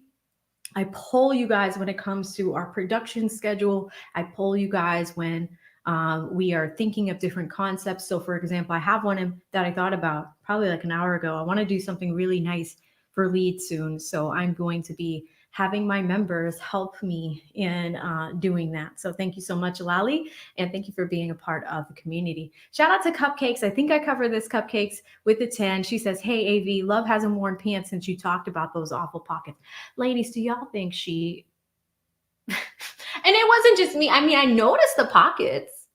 It was really y'all. You're like, the hills have eyes. Like, you know, we were looking at these outfits, but women in the chat, put a 1 if you think we need to raid her closet and help a sis out, help auntie out. I'll put a 2 in the chat if you're just like, you know what? She's had years to make these decisions. What was that show on TLC years ago? What is that show? I think it was like a fashion makeover show where like your friends would hire money, or they would hire people, but they would raise money to get you in a wardrobe. I forget what it was called. What not to wear. That's it. It's what not to wear. We need to do that for DA Love. Like just sis, solids. And even if you mix, look guys, look. I don't know. Hold on. We'll take it down. And I'm not going to show everything here. You know, calm down. But let's come to the live and let's just look. So it's not a solid, but look at my skirt. This is okay, right? It's not anything crazy. But even if you put a blue jacket over this, it's fine. But they're like basic colors. We don't need to go to the checkerboard box or any of that. And gentlemen, relax, okay? Not gonna do it. But it's just, it's easy. And I realize like Atlanta weather sucks. I mean, it's amazing, but like humidity wise, like I can barely wear my hair straight down there. But like, you know, you just need to dress smart for the environment and also outside. And I don't understand the plaid. I don't understand the Christmas. I don't understand the picnic stuff. I don't understand the pants. It's not hard. It's not hard. So thank you, Cupcakes. And yeah, I think, you know, I think we just, you know, we need to show out for the sisters in the courtroom. Even if you're on the losing side, winning side, losing side, whatever, just, you know, be comfortable. And there's ways to like dress, especially if this is televised naturally. You know who did a good job? Camille. In the Johnny Depp case, I was like, slay. Shout out to Lynn, who became a new member. So Lynn, you're going to have all those great benefits. Thank you so much. Really excited to have you here. Shout out to D with the 199 who says AV7 for the second half of the day. That's right. Lead and I, sometimes we like to strategically plan out our days and how we're going to do this and cover the trial for you guys, but also give you supplemental material too. You know, he's a divorce lawyer, so he does have a huge level of expertise when it comes to family law and things of the like. So we like to split that stuff out and game plan it, but I couldn't ask for a better person to work with. Like, he's just so amazing mentor, great friend. And yeah, I've been doing this for 2 years with him, but this channel, like learning as I go, build it as you fly it. I wouldn't have learned how to do any of this without him. So yes, it is annoying when people are like, your sound sucks and this sucks and you suck. And it's like, you know, but I think really he's helped me along the way in learning this stuff. So I want to give him his flowers, but thank you so much, Dee. Shout out to T with the $15. She says, fellow October birthday girl. Great job with the channel, AV. You get right to it. Yeah, I don't like to keep you guys waiting. And I know on the breaks it can get a little boring, things of the like, but we have fun over here. And T, thank you for supporting the channel. Shout out to the Libras. Yeah, my birthday is October 5th. So it's coming up. I don't even know what I'm going to do. I was thinking about doing a meetup with y'all, but I don't know. Y'all want to come to the north? It's cold up here. So we'll see. Shout out to Hannibal, thank you. Hannibal gave you guys 10 memberships. If you received one, I'm pretty sure you already said thank you, but if you haven't, please say thank you to Hannibal. He does not have to do that. He's a strong supporter on lead side, and to see him over on this side, it makes me really happy. And Hannibal, it looks like you might be into the classics. I like this image. I like the name. Thank you so much, Hannibal. Very, very nice of you. And T. Thomas dropped a super and she became a member. Thank you so much, T. Welcome to the community. E. Evans III, $2 says, keep talking law, AV. We love it. Yeah, and that's the thing. You know, I one of the reasons why I went to law school, you know, I did not grow up in the best area in Boston. You know, I'll say it. I grew up in the hood, man. My family didn't have much. So I really identify with some of the struggles that people go through in the criminal defense system. And it's one of the reasons why I chose to go to law school. I didn't know how I would want to pursue justice, but it's one of the reasons why I chose to pursue justice. I've seen, you know, I grew up with family members that did time, and it really takes a toll on families. But sometimes, you know, I had one who actually did time for something he didn't even do. And it really changed him. And he came out and he was very different. And especially if you don't do something. And I think in his situation, he was trying to protect the person that did do something. And, you know, that was his choice. But it really did change his personality. So I enjoy talking about this stuff with you guys and at least educating you on it as well. So you know what your particular rights are if anything ever happens, and traffic violations or anything like that. And it's not legal advice, but sometimes some of you guys will send me a DM or an email. If I have time, I will answer, or somebody from my team will answer. And there have been many times where y'all hit me up from other states, and I'll at least point you in the direction of free legal resources. You don't have to pay somebody. If you just want help, like there's so many of you guys work for corporations. Did you know that legal services are offered as a benefit?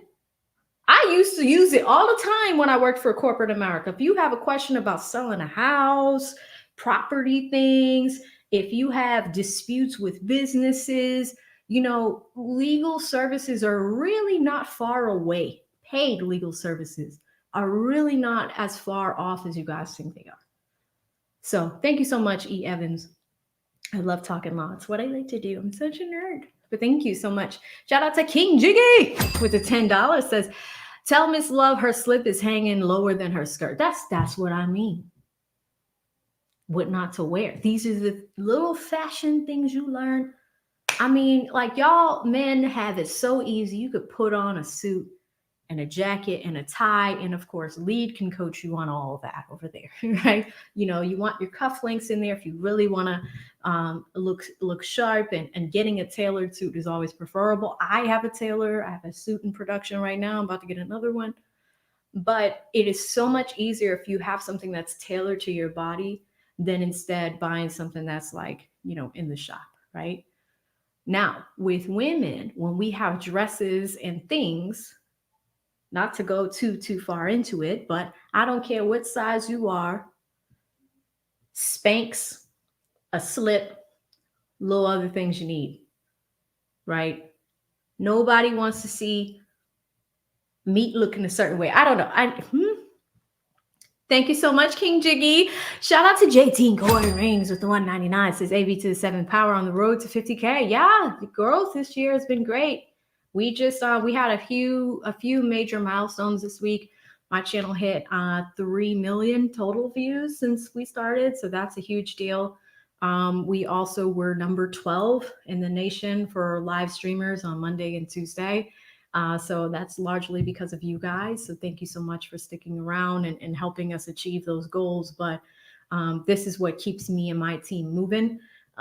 It's always great to be on Lead side, but I've got to grow this channel too. So the fact that you guys are here today, you're a part of that journey. I intend to bring you along and show you the behind the scenes, all that fun stuff. So thank you so much for the acknowledgement, JT. Shout out to Al, $4.99. Says sound level. What you mean? Oh, and speaking of that, let me show y'all this. Everybody's like, oh, stop selling Little Woody merch. And it's not Little Woody merch. This is trial stream stuff. Y'all have been asking me for I Did These Crimes shirts. I Did These Crimes is now available. All right. Y'all asked me for I Don't Recall. I Don't Recall is now available. Y'all asked me for What You Mean. Shout out to this brother. Oh my God. What You Mean is available. We got hats. We got mugs. We got, you know, all of these things. Am I talking and not showing it? Rookie. Look, here it is. I'm clicking on this and showing y'all I Did These Crimes is available, right? Shout out to that brother and the model in there. We have I Don't Recall available. We have What You Mean available. We got hats, guys. We got I Did These Crimes in a hat. Hold on, it's taking a second to load there. We're not going to wait for the slow Wi-Fi, but we got mugs. We got Post-its. We got water bottles. All you need to stay tuned into the trial, all that stuff is available. So What You Mean was a thing, but I know when Woody comes back on Monday, I will be wearing my What You Mean shirt. Of course, there's always criticism. People are like, are you giving Little Woody a cut? And I'm like, okay, it's not a trademarked thing, but guess what? Little Woody is capitalizing on his own from this entire trial. That's why his weekend decision is going to be huge. He's got a new album out, I guess a single out. He's charging people all types of money for media appearances to the point where DJ Vlad on Vlad TV was just like, you're too expensive. Woody getting his money. Like, these are pennies compared to what Woody is actually making and the decisions he's making. So anyway, Check out that merch. The link is in the description box if you are excited for it. Next up, and Gail, I see you, Gail. I need to give me a second. When the trial's on, I'll try to fix that. But for right now, I'm gonna keep going. Shout out to Mixed Chick Sammy. Sammy sends $4.99. Sammy says, I think the defense should be able to choose the instruction since the state caused this. That's a good point. And that's where we started with Bruce Harvey. Bruce Harvey was looking at this entire thing and it's just like, hey, you know, I have a defendant that doesn't have the same type of indictments that everyone else has or the same charges like everyone else has. You know, I pulled that original indictment to show it to y'all, and here it is, right? You know, if we go back to Nichols got, if you have 1, 49, 50, 51, 53, and 54, that means if there are 54 total charges and he's only got 6, are the jury instructions going to cover that one defendant? Right? Some of them just have 1. Look at Walter Murphy, aka DK. He just has, you know, overt act number 1. What is overt act number 1? This is how much of bullshit this is. Overt act number 1 is conspiracy to violate the RICO Act. How many defendants just have that 1 count? Duke has that 1 count. Bali has that 1 count. Murder. Some of them have the murder count. You know, Tuda, Doo-Wop. Look at Juicy. He has 1 in 55. Look at Briss. Briss got all of them. Briss got a lot. Look at Slato, Lil Miles. Look at Psycho. He just has the 1. Unfunk only has 2. Yacht Gotti. Diamantre Kendrick. First freaking row in the courtroom. Only has 2. Sergio Kitchens, Gunna, only has 1. And shout out to him. He has Boots as a lawyer. He took his plea deal, whatever. He only has 1. Slime Life Shorty only has 1. Nard, sitting in the courtroom, only has 2. Actually, is this Demise? This is Demise. Demise only has 2. Another Nard, aka Stunna, has 4. Look at this guy. DK only has 1 charge. Lil Rod only has 1 charge. Slug, aka Tick, only has 1 charge. Some of these guys literally only have the top charge, which is this one on the top right-hand corner of your screen. Conspiracy to violate RICO. This can happen to any male or female, but mostly men. This can happen to any male in our family. And if you're in Fulton County or in the Atlanta area, I'm sure you understand how bad this looks. 1 charge. That's like an umbrella. So thank you, Sammy. You brought me down a rabbit hole, but it's important to talk about.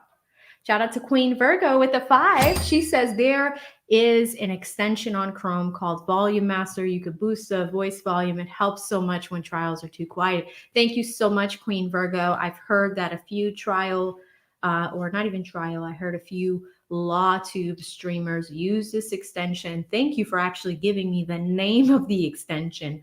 But yes, you know, here's a thing, like this is why I do get a little nitpicky when people complain about the audio.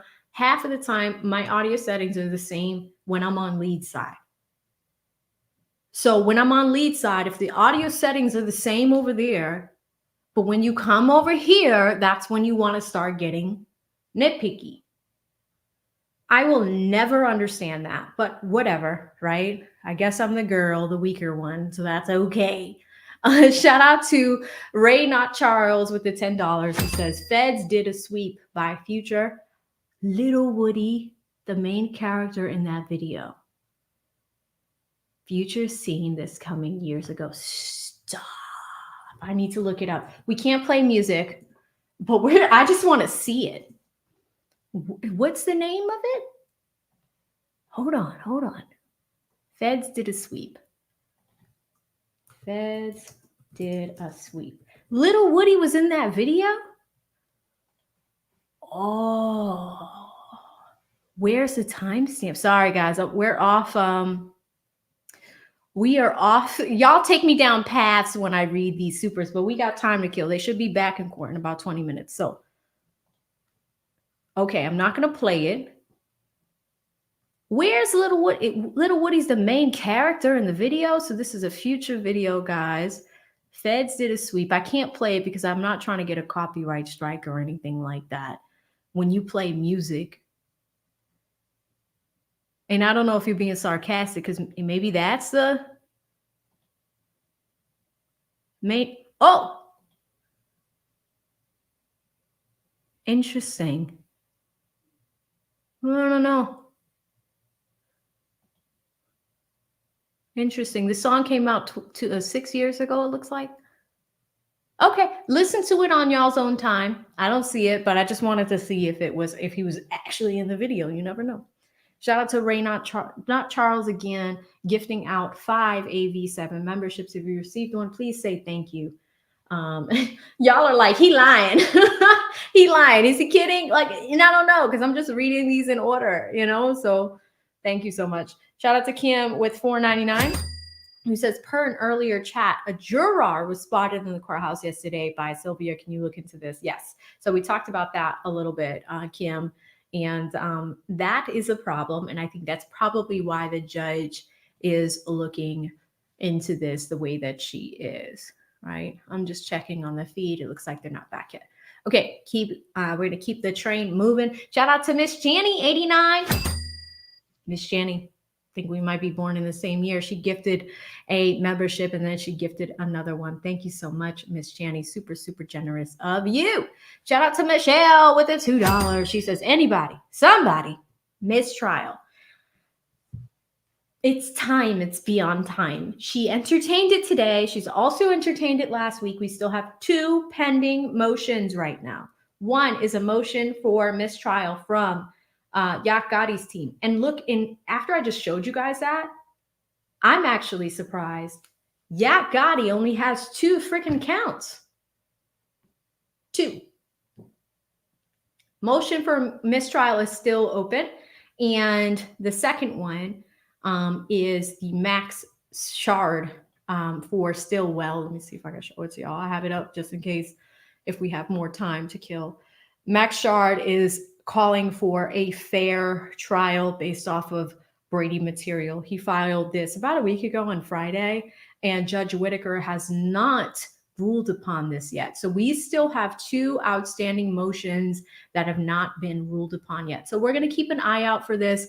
Today is Thursday. We have tomorrow off. So we do not know if she might pull a fast one on this and say something about them today before we break for the weekend. But if she's preparing for the jury to come back on Monday, I doubt that she's going to call for a motion for mistrial today. Right? But one never knows. We have to keep an open mind because the way that this case is, you never know where the twists and turns are. So thank you so much, Michelle.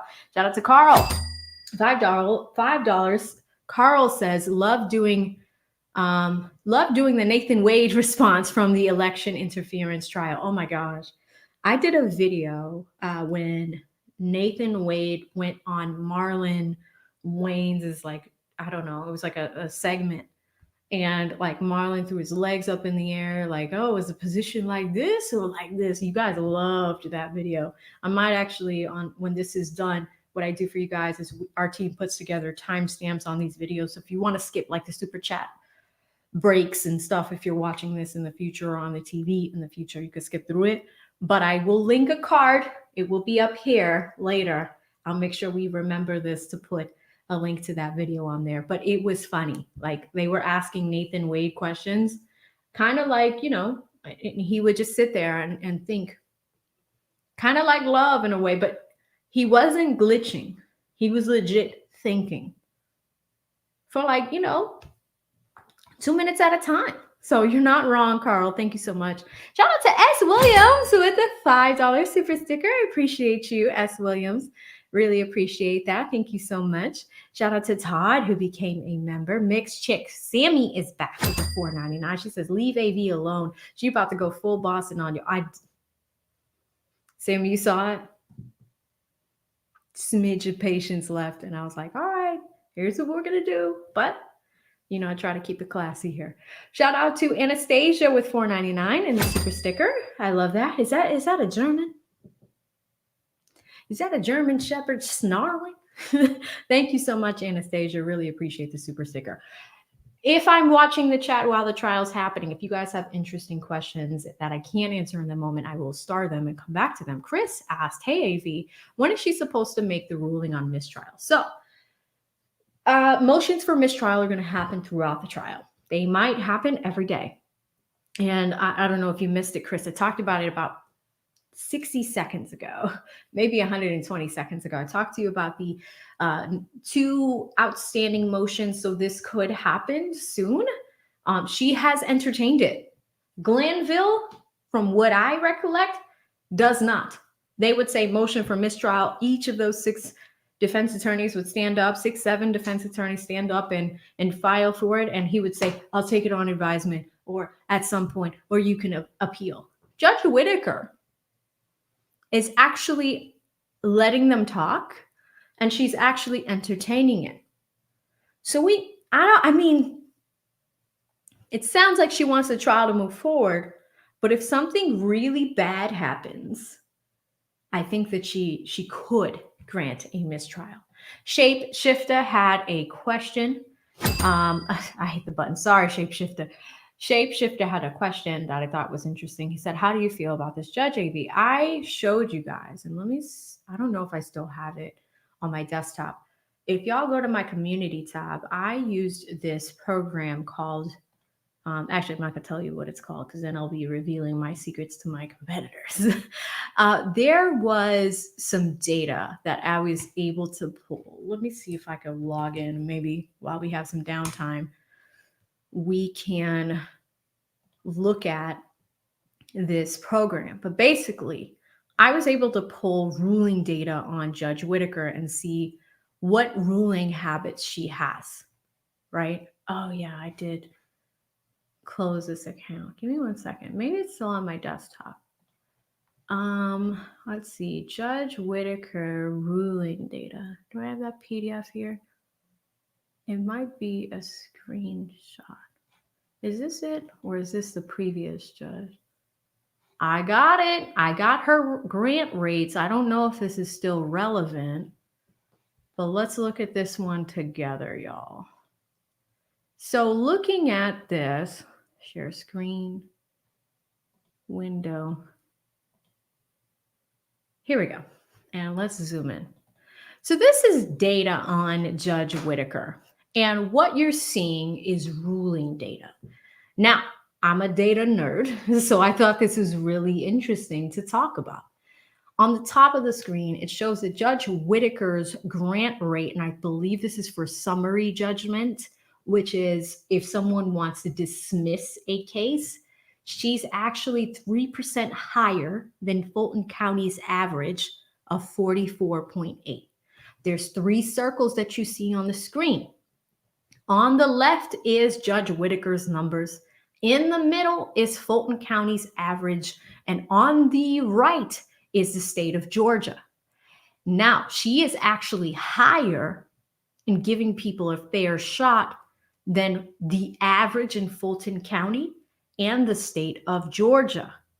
She does deny them, though, but she denies them at a lower rate than than the other 2 bodies. So this is actually pretty good if anybody's rooting for the defense. So, you know, when you ask me how I feel, Shapeshifter, and we've been putting this in our shorter videos, like this is how much of a nerd I am. I show you guys this stuff because sometimes even with attorneys, we'll use certain data points like that. Like if you're going in front of a judge that you don't know for the first time, you really want to ask around to see what this judge is like. And honestly, y'all just gave me another idea. I want to do a video that somebody said this in a comment earlier and I responded. we want to do a comparison video between Glanville, just writing this from my editors, Glanville and Whitaker so far. We'll get that done over the weekend. Glanville versus Whitaker. You saw so many attorneys. They're like, Judge Whitaker, it seems like you call it fair. This is the bullshit we've been dealing with. Are you going to do something about that? Going back to the trial feed, I see a little bit of movement there, but I don't know if they're back yet. They should be back in about 10 minutes. That's what we've been talking about. So we'll see a side-by-side comparison, but compared to Judge Glanville's numbers, I believe she's a little bit more fair. The fact that more defense attorneys are getting stuff done now, I think that's a good sign. I think that's a good sign. So that's my opinion, Shapeshifter. Shout out to Andre C. Hatchet with $4.99 says, on a scale of 1 to 10, 10 being the highest, how important is Woody taking the stand for the state? We're going to jump off that scale and go to 100. You know, one of the founders of YSL, oh, I can't remember his name, YSL Mondo, he posted a repost on Instagram of me and Lee talking about how this whole thing was caused by little Woody's testimony. And it's true. And that's why it's like, it's so important, because they need him to the point where they coerced him. It looks like coercion just from my legal lens on the outside, right? I don't have as many intricacies as the people in the courtroom do, but from what is made available, it looks like witness coercion. Did he choose to freely go into those interrogation rooms in 2015? Yes, he did. Some of those times that he went into those interrogation rooms, he was in trouble, but he was not under arrest. He chose to go there freely and give them information. So a lot of people are not feeling that, you know. But to answer your question, Andre, and thank you so much for the super 100. Shout out to Orlando with $9.99 says, why is Miss Love making me question my internet speed? Because she glitching. She glitching, baby. She glitching. She stops and thinks. And a lot of people do that in conversation, in court. Doesn't look the best, but it's probably not the best method for communication style. But she seems like one of those people that kind of think as they talk to get words out and articulate what they want to say.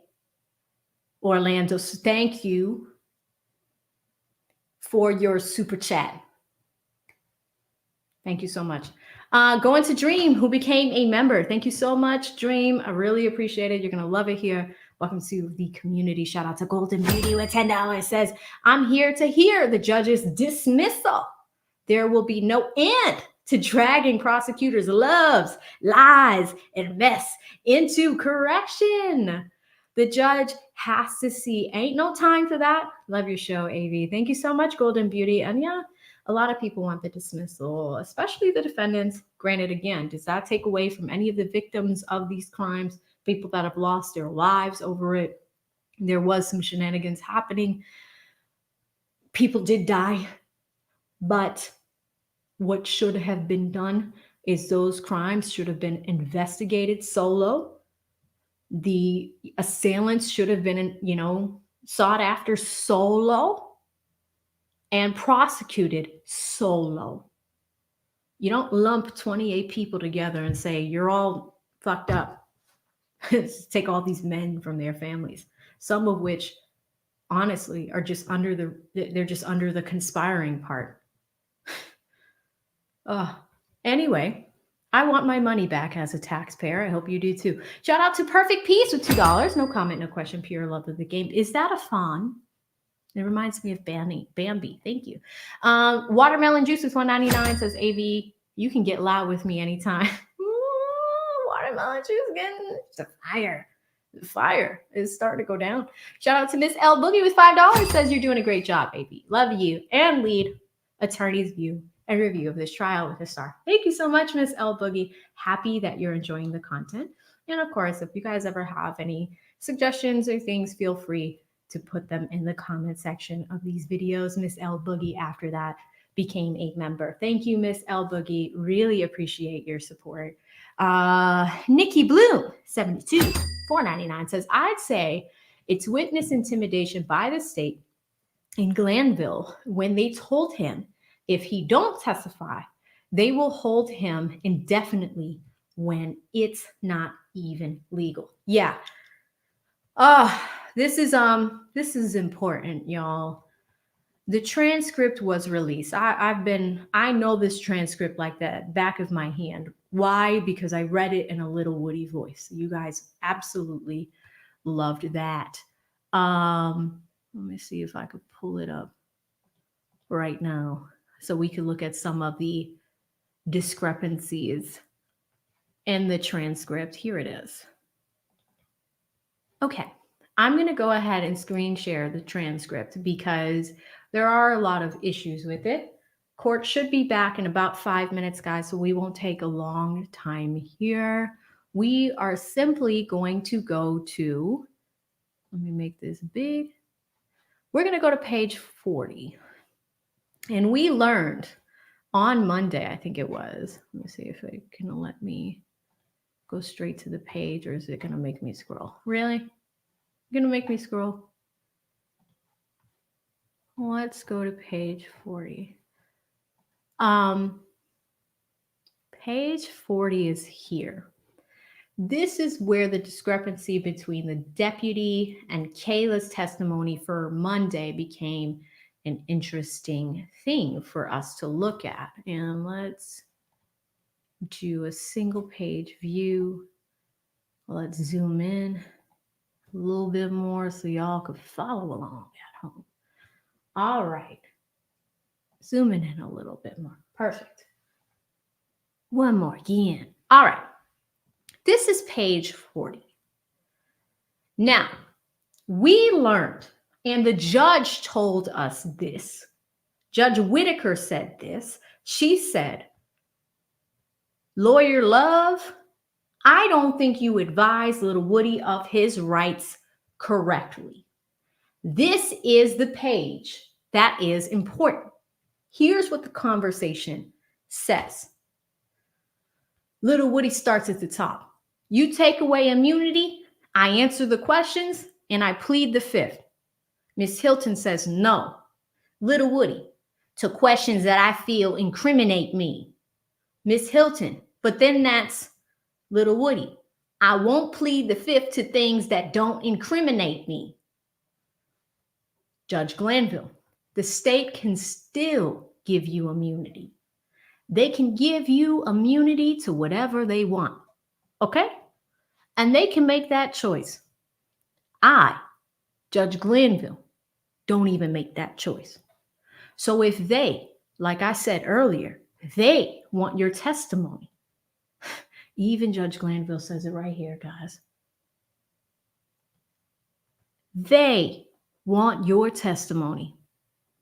They figure that the jury needs to hear what you have to say, good, bad, or indifferent. And that is what Miss Hilton is telling you, is just tell them the truth as you know it and let her worry about. I mean, even though you may have said different versions of whatever, that's for impeachment. That's not going to get you in trouble. What will get you in trouble is you just invoking your Fifth Amendment privilege because you have been given immunity. Or as Miss Love said this morning, remember Miss Love said, if you lie, if you overtly lie about something, like if you tell a bold-faced whopper, then they can indict you on that particular, this is page 40, let's go back. Let's skip ahead to 45, 42. No, why did it do that? I'm going to zoom out for a second, guys. Sorry. Zooming out. Just so I can make sure the page numbers are correct. That's 36, 42. We were on 41. Come on, scrolly thing. 39. Actually, 39 is good too. Zoom out. Sorry, y'all. I have a super fast mouse that's like made for editing. So if you're not precise, it won't help us here. Anyway, I just hope you guys can see like the way that they tried to trap Little Woody, so to speak, to testifying, because they know they need him. And if he doesn't testify, I mean, he's the whole cause of this issue, the whole problem. So if he doesn't testify, I mean, the case is kind of blown up in a sense. But how far are you going to be able to go? You know? Let me put it to single page. That's page 40. I need 41. It skips to 42. I don't know why it does that. Anyway, yeah, I'm giving up, guys. We are at 3:32, so I'm also just going to check on the live feed to see where we are and continue with supers and go from there. Let us screen share. I'll just pull it up so the moment that they come back, we can go back into it. There we go. Okay, I'm just going to keep it up by me. So as soon as they come back and I'm verifying that we are all caught up to date, as soon as they come back, we'll go. So Nikki, sorry, you brought me down a rabbit hole where I wanted to bring up the transcript. Shout out to Say What Nah with $5. Says Little Woody does have a song called Homicide. It came out some years ago. Super wild. Why does that not surprise me? Why does that not surprise me? Shout out to Nurse Janice across the pond with the UK bucks. The $2, or I was going to say $2, the 2 UK bucks. She says, AV, bring out the fan. You're the best. It's, see, y'all use military time. What is that? 8:15 p.m.? Yes, 8:15 p.m. Wow, look at that. 5 hours ahead. I thought you guys were 6 hours ahead. Thank you so much, Nurse Janice. I hope you're having a swimmingly day. I don't know, a swim, like how would you say that? Like a day that's going swimmingly? I hope your day is going swimmingly. English is different in the UK. Thanks, Nurse Janice. Shout out to Ray Not Charles with the 10, since I was referring to the snitch in the video. Okay, gotcha, Ray Not Charles, thank you. As Little Woody, he caused a RICO in Atlanta. That was the concept of a video. My bad, AV. No problem, Ray Not Charles. I just didn't really get it.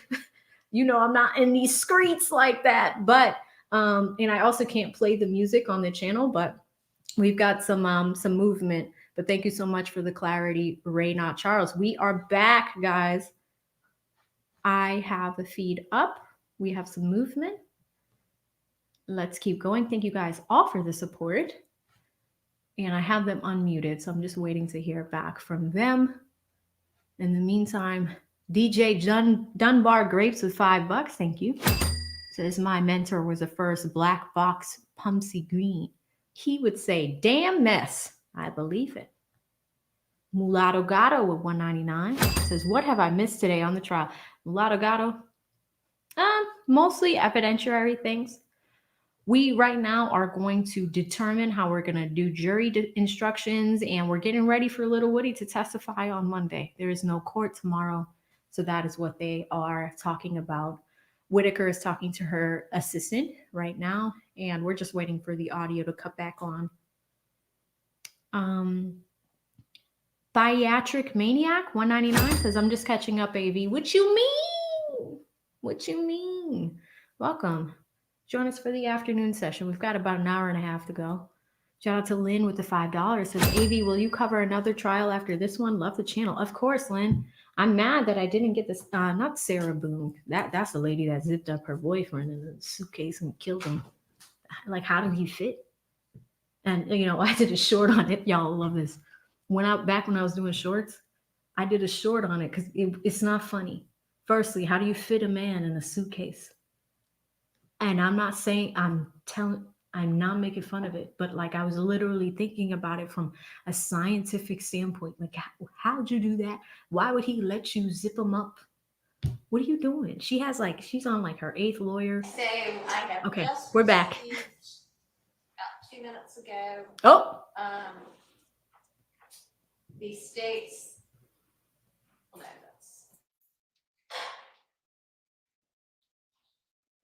the states proposed instructions, 105 instruction, and then an instruction in the event that Mr. Copeland decides. Oh, sorry. I know, I have to tell myself to talk into the microphone. She Sorry grabbed about that mic like Okay, that. so a few minutes ago, I received, and I assume y'all all did as well, yes, the state's proposed instruction on 105, and then a proposed instruction in the event that Mr. Copeland does not grace us with his testimony beginning Monday. So I'm just looking at those right now, and those look pretty good to me. I don't know if y'all have had a chance to look at them or not. I don't know if y'all have come up with your own instructions for us to ponder, but this is the only new one I've gotten so far. I think y'all were all hard at work until you just came in on something as well. So if y'all want to forward what you have, that would be great.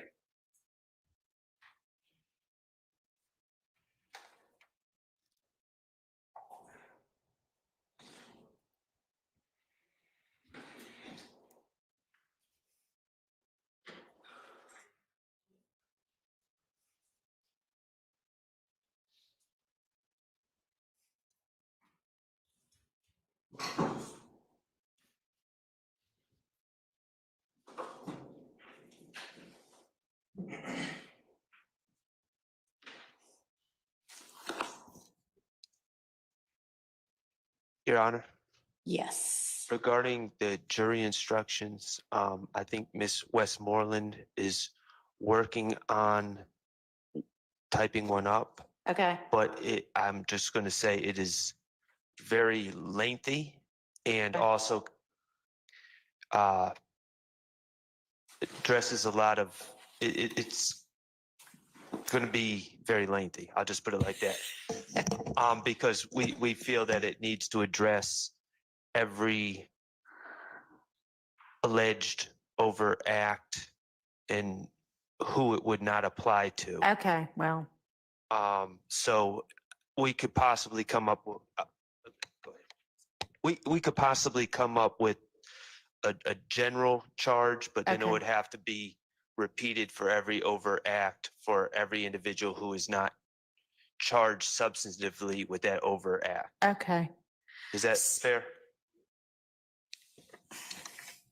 Why don't you give me the really detailed one and then also a more general one?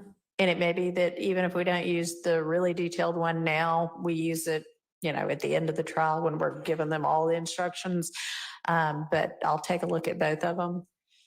And I know we are going to need to sort of give each other a chance to look at what's been cross-proposed and then make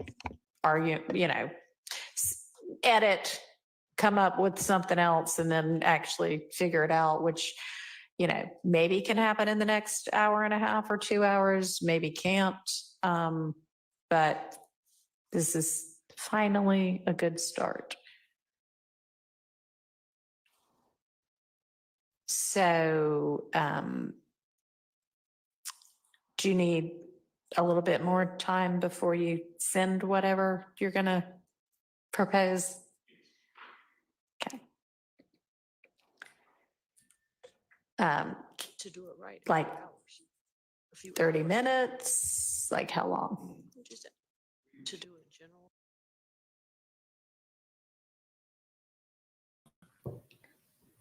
Oh, we're muted here for a reason. Is Legally Shay in the building? She gave y'all 20 memberships. Y'all better say thank you to Legally Shay. And she out here doing legal research. The last stream, she left a comment that was so intricately put together. And she is an attorney in my I home think that we state. definitely can do this. Y'all better show her some And love. I think that that it deserves, attention. And as you mentioned earlier, that we need to be specific so that the jury understands what we're trying to, what you're going to convey to them. With that being said, I think that it's going to take longer than an hour. Okay, so I guess I'd rather have it late and good than not at all, but I am having a really hard time understanding from not necessarily everybody, but not simply one person or one side either. Why, when I say kind of A, over and over again, and B, with a week or more's notice, I would like for y'all to be working on this and provide it to me. Why Why are y'all always late? lots of this is still not provided in a timely manner? You're always late because Glanville allowed it. And y'all don't have to give me an answer, but I would like for y'all to stop doing that. Okay? Because we are in the middle of this trial, as y'all all well know. And, you know, one of the complaints made by the defense is, man, the jury's been out so long, they're not even going to have any idea what we said before. And the longer we take on everything, the longer the jury stays out. And I'm having the jury back on Monday at this point. And it should not have been a surprise that we were going to talk about this today. And y'all should have already had whatever you wanted to propose ready and in final form. So let's please try to be more timely with the tasks at hand. Okay. Put a 1 in the chat if you think Okay. she's giving them a pass. Like, it's too much. All right. Put a 2 if you think she should be stronger. I think maybe we'll all be here really early on Monday. I'm going to give y'all all orders so you can get in early, and we're going to be here starting at I may need to find out from the deputies how early we can have our defendants here and ready to go. Well, she's going to make them start early on Monday. I mean, I was thinking 8 a.m. and I know that means an early day for everybody, but since we can't spend 3:30 to 5 talking about this, what can we do? What's the earliest we can do? Can we do 8 a.m.? Wow. All right. We're going to be here at 8 a.m. on Monday. Oh, no. And we're going to, finish, and y'all work together over the weekend, over Friday and the weekend, to the extent you can, to narrow down any disagreements or discrepancies and bring to me only what still needs to be hashed out Monday morning. Okay. Yes, ma'am. Judge, I just want to make sure,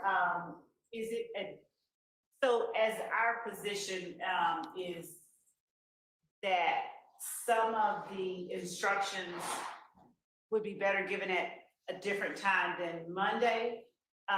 Is it a certainty that the court is definitely going to give it at that time, or is the court open to hearing any, law or any? It's not a certainty, but it's a probability. And yeah, if you've got law, I'll consider it, but you don't have to wait till Monday morning to send it to me either, but it is a probability.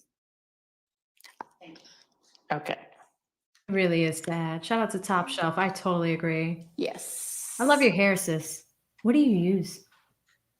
How do I make my curls look like yours? Your Honor, do you want objections to the state's proposal or just the re-proposal so you can then evaluate it, a separate proposal? God, her curls are popping. Right now, I don't think necessarily want objections. What I'd like is for y'all to try to work together on something.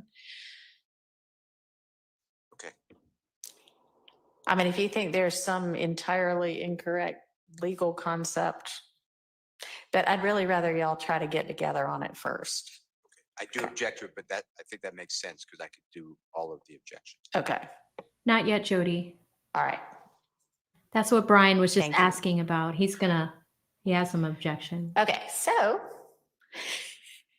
given that we are not able to sort out jury instructions right now, and I think we have dealt with all of the evidence that we think might be, objectionable, that we need to hash out beforehand with regard to Sledge now. Is that right?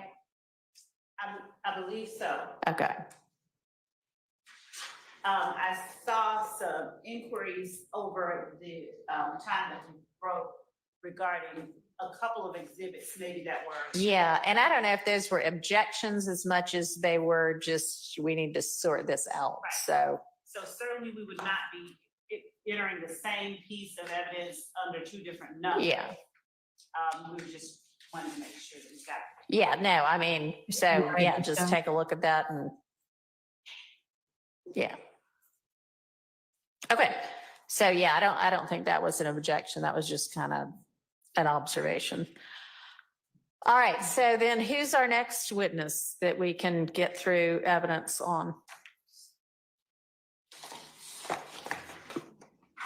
Do our motions in limine on. Okay, so this judge is kind of holding their feet to the fire, like, okay, you guys were not ready to do this jury instruction thing. Well, guess what?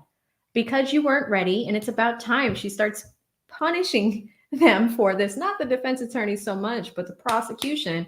I've given you so many opportunities to, I don't know, like this week alone, she's probably given the prosecution at least 3 passes on things. So she was being very fair and nice about that, probably too nice. Now she's saying, oh, you guys don't have jury instructions ready for the day that the jury returns on Monday? Come on. So, I just want to bring up really quickly Michelle, who says, how is this mess constitutional? This is absolutely ridiculous. It is. This is why I'm bringing awareness to this. This is where taxpayer dollars are going. And you see how the state, which is funded by taxpayer money, is not ready. But at the same time, you chose to do a giant RICO case. This is why you're not giving yourself enough time. So jury's coming back on Monday. We don't even have jury instructions for them. They're going to work on it on the same day, Monday morning, 8 a.m. Eastern. Ridiculous. Court ends at 5. So Judge Whitaker has determined that what we are going to do is we're going to get the next witness, second to next witness after Woody ready, because it's likely that we'll get through all 3 of these next week if Woody doesn't cooperate. So we're all set with Antonio Sledge, which is Mounk Tounk. And now we're going to go to the third witness. Hopefully Love is ready for this one. Hopefully. Let's keep our fingers crossed. Let's bow our heads. Let's hope she's ready for this one.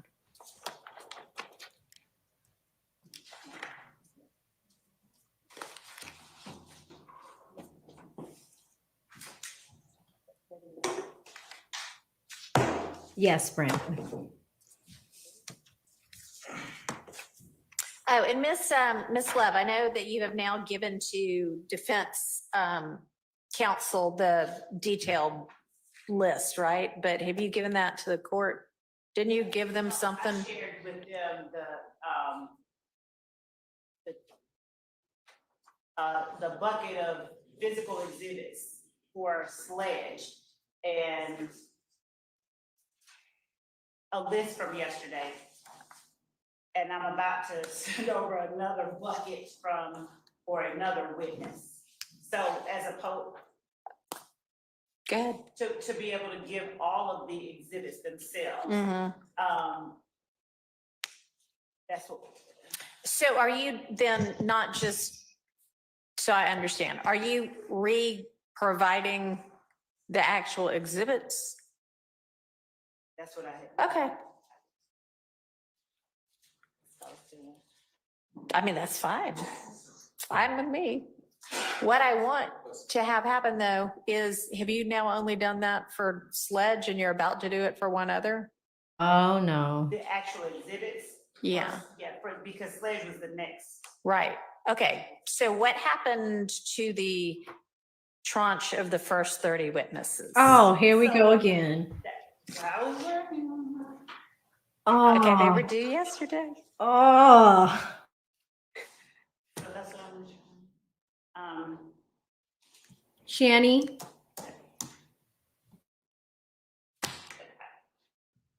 That's what I've been working on. Oh, my word. She really hadn't said much. I haven't said something. Yes, I. She was that's why- speechless for a minute. No, yes, I was. And now she says that's what I've been working on. Oh! Okay, so, and maybe you're confused about what it is that I want produced. Oh, If you have got, all right, we're going to rewind a few seconds because I think it's worth it, guys. This judge, we just found out that jury instructions were not ready. We are now moving on to the next witness. I just told you guys that. This judge told Miss Love yesterday, you guys need to be ready. The DA's office has 200 employees that work for it, over 200 employees. You guys wanted to bring RICO charges. The fact that you are not ready and prepared, we've been talking about this all week, CDA Love. Why is this office not prepared? Why is this office not ready? Why is this office not ready for us to at least chat about this? This is the last business day before the jury comes back. It's 3:50 p.m. on a Thursday, which is technically our Friday. We can't get through jury instructions. You know, she was already kind of irritated at that. But now we find out that even for the witness after, they're not ready. This is an atrocity, guys. And I'm going to go back a few seconds so you can hear how irritated this judge is. She just got assigned to this case from Judge Glanville, who allowed this stuff to happen. But now, and Doug Weinstein said it last week, he said, Judge, this case is like a house with rotting walls. When you start to peel back the layers of the walls, the wallpaper, and you start to see the rot in the wood, the rot in the foundation of the case, the rot holding the house up, you start to see how much problems there have been throughout the entire trial. Let's go back to number one, hear her reaction to the fact that Love, yet again, is not prepared, and what we're going to do to move forward, because we still have an hour to play with here in the courthouse. Let's go back, because you can start to hear the scrambling and scraping. You can start to hear the glitching happening, and it's not okay. So I'm going to go ahead about a minute back and hit play again, but let's listen to this again. For Sledge and a list from yesterday. And I'm about to send over another bucket for another witness. So as opposed good. To be able to give all of the exhibits themselves. Mm-hmm. That's what. So are you then not just, so I understand, are you providing the actual exhibits? That's what I had. Okay. I mean, that's fine. Fine with me.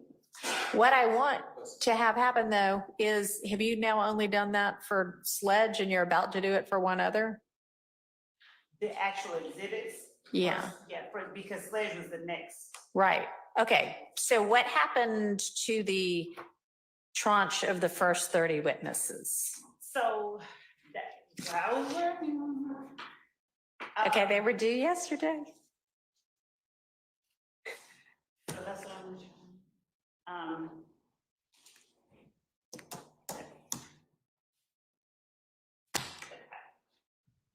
that's what I've been working on. She really hadn't said much. I haven't said nothing. She said, that's what I was working on. And the judge is like, well, I'm done talking to you. Guys, for the record, she really hadn't said much. Yes, she was speechless for a minute. She was speechless for a minute. She was speechless for a minute. No, yes, I was. And now she says that's what I've been working on. And now she says that's what I've been working on. The judge with a shade. Let's go, Whitaker. No. Okay, so, and maybe you're confused about what it is that I want produced. Maybe, ma'am, you are confused about what I asked for. and what the deadlines were. This is your job. You were supposed to have it done. So now, after in the last 5 minutes, we found out that we're not ready with jury instructions. And that I think is more on the defense side because there's so many of them. That's a little bit understandable. Everybody's being punished by having to show up early on Monday. But love, you know that we have a problem with Little Woody. It's not one thing at a time. This judge is trying to move us along faster. And that means, okay, who are your next 5 witnesses? And since you have all these employees working for you, I would even put like one person on each witness and get everything ready. It's not hard. If you have got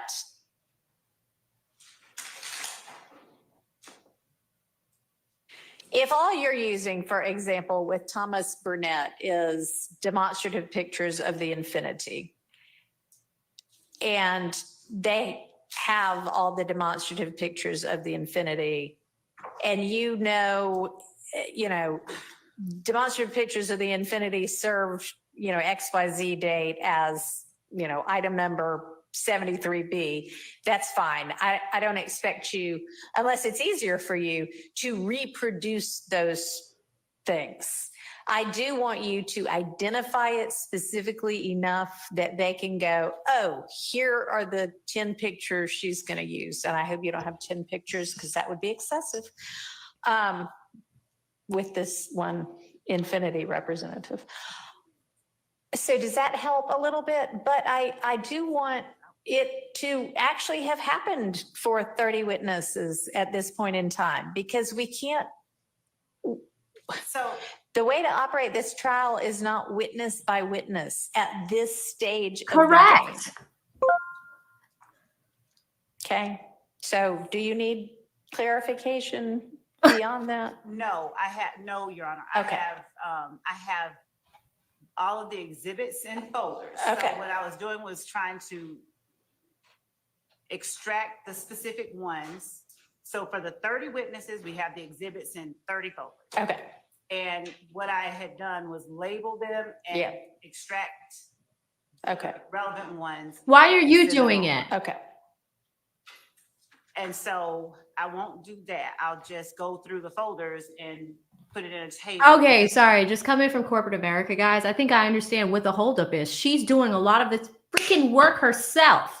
You have somebody sitting right next to you that's available to help. You have other people. You have legal assistants. You have legal researchers. You have resources. Use them. Why are you doing this stuff yourself? I get that you want to have a hand in it. And I will say this, guys, in fairness, attorneys are, if you have other people working for you, you are tasked with supervising the work that they do. But notice the word supervising. If you are a manager, use it. You're a chief DA. Why are you doing half of this stuff yourself, half of your day? I mean, I realize it because as a creator, I have 2 employees right now. They know what their tasks are. When I'm busy doing this, picture it like this. She's in the courtroom right now. We're watching her. That's 8 hours a day. People need to be on standby to help you. Why are you doing stuff yourself?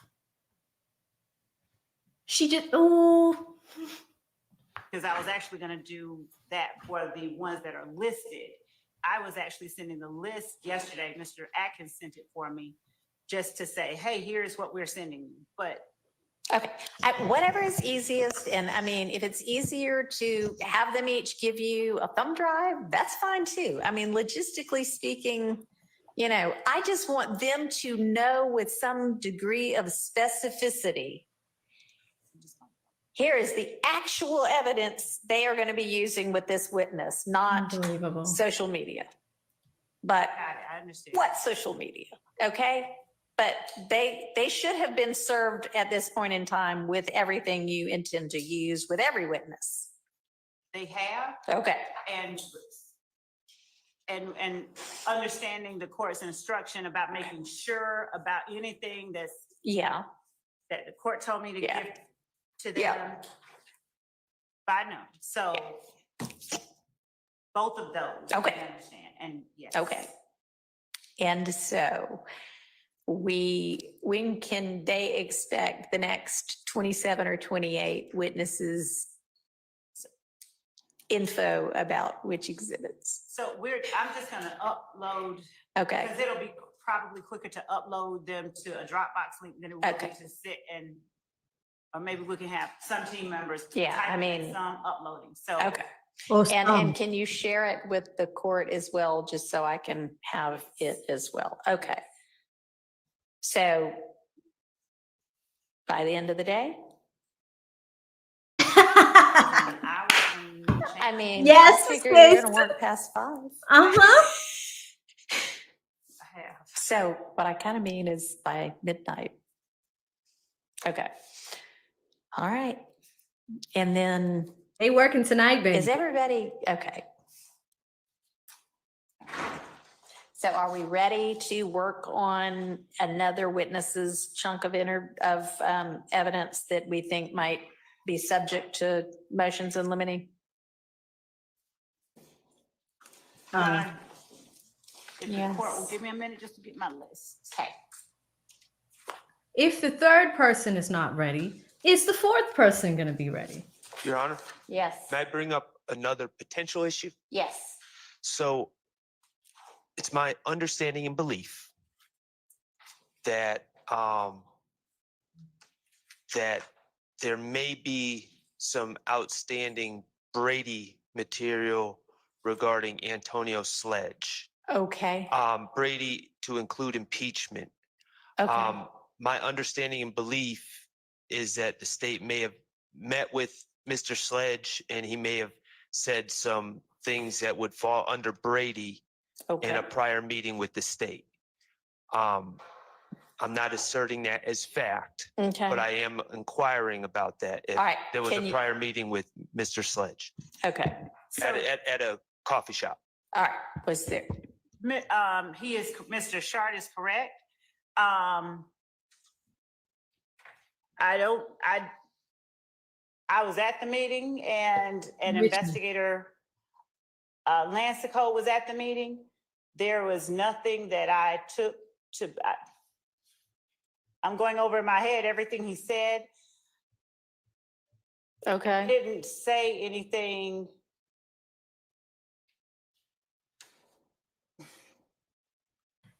Glitchy, glitchy, glitchy, glitchy. I don't know glitchy. what part of Okay. that meeting. So, Mr. do you two want to huddle together and maybe Mr. Shark can share with you what he thinks got said and then you can confirm or? Yes, would the court give us a moment just to step outside now, or do you? Sure, or you can, I don't know what was said. okay. I don't know specifically what was said. So do you have any reason to believe Brady material or impeachment material was shared then? Or you're just saying they had a meeting and so there may be Brady material that stemmed from it? My understanding is that there may be Brady material. That stemmed from it, but you don't know what it was? If I knew what the Brady material was, Okay, then I wouldn't have an issue. Well, since there, Mr. Sledge's attorney was present at the meeting. So if Mr. Sharp has spoken with him, or I don't know where the idea that there was Brady material, there's no privilege. So Mr. Sledge's attorney is a ready source of everything discussed at the meeting. all right, maybe, I don't- would, Mr. Sharp, would you be willing to share privately with somebody on the defense? Do you have the same issue with talking to Miss Love that Mr. Steele does? I don't. Okay. Would you have an issue with sharing with her maybe the source of your information? And if you do, that's fine, but, I prefer not to. okay. All right. She seems a little in the dark. Mac on said no. what might be, I mean, I don't know. doing. Not the source, just if he would, just the content, I don't know what he's talking about. I don't think he does either. Apparently he got some tip that Sledge may have provided Brady material, and that's about all you know. Is that right? If there is anything inconsistent with what Mr. Sledge has signed in his plea agreements or anything or said before, that would be That would be considered impeachment and would- therefore Brady. Yes. So you have reason to believe that he may have said something at the coffee shop inconsistent with something he already said. I'm Can asking. you be more detailed with regard to which thing it might be inconsistent I to, don't, or you just don't know? I don't know, Okay. and that's why I'm asking. Okay. There were there were 4 people in the meeting. If anyone's recollection of those set of events are different than mine, I'd like to know what they are, because mine is not that he said something inconsistent.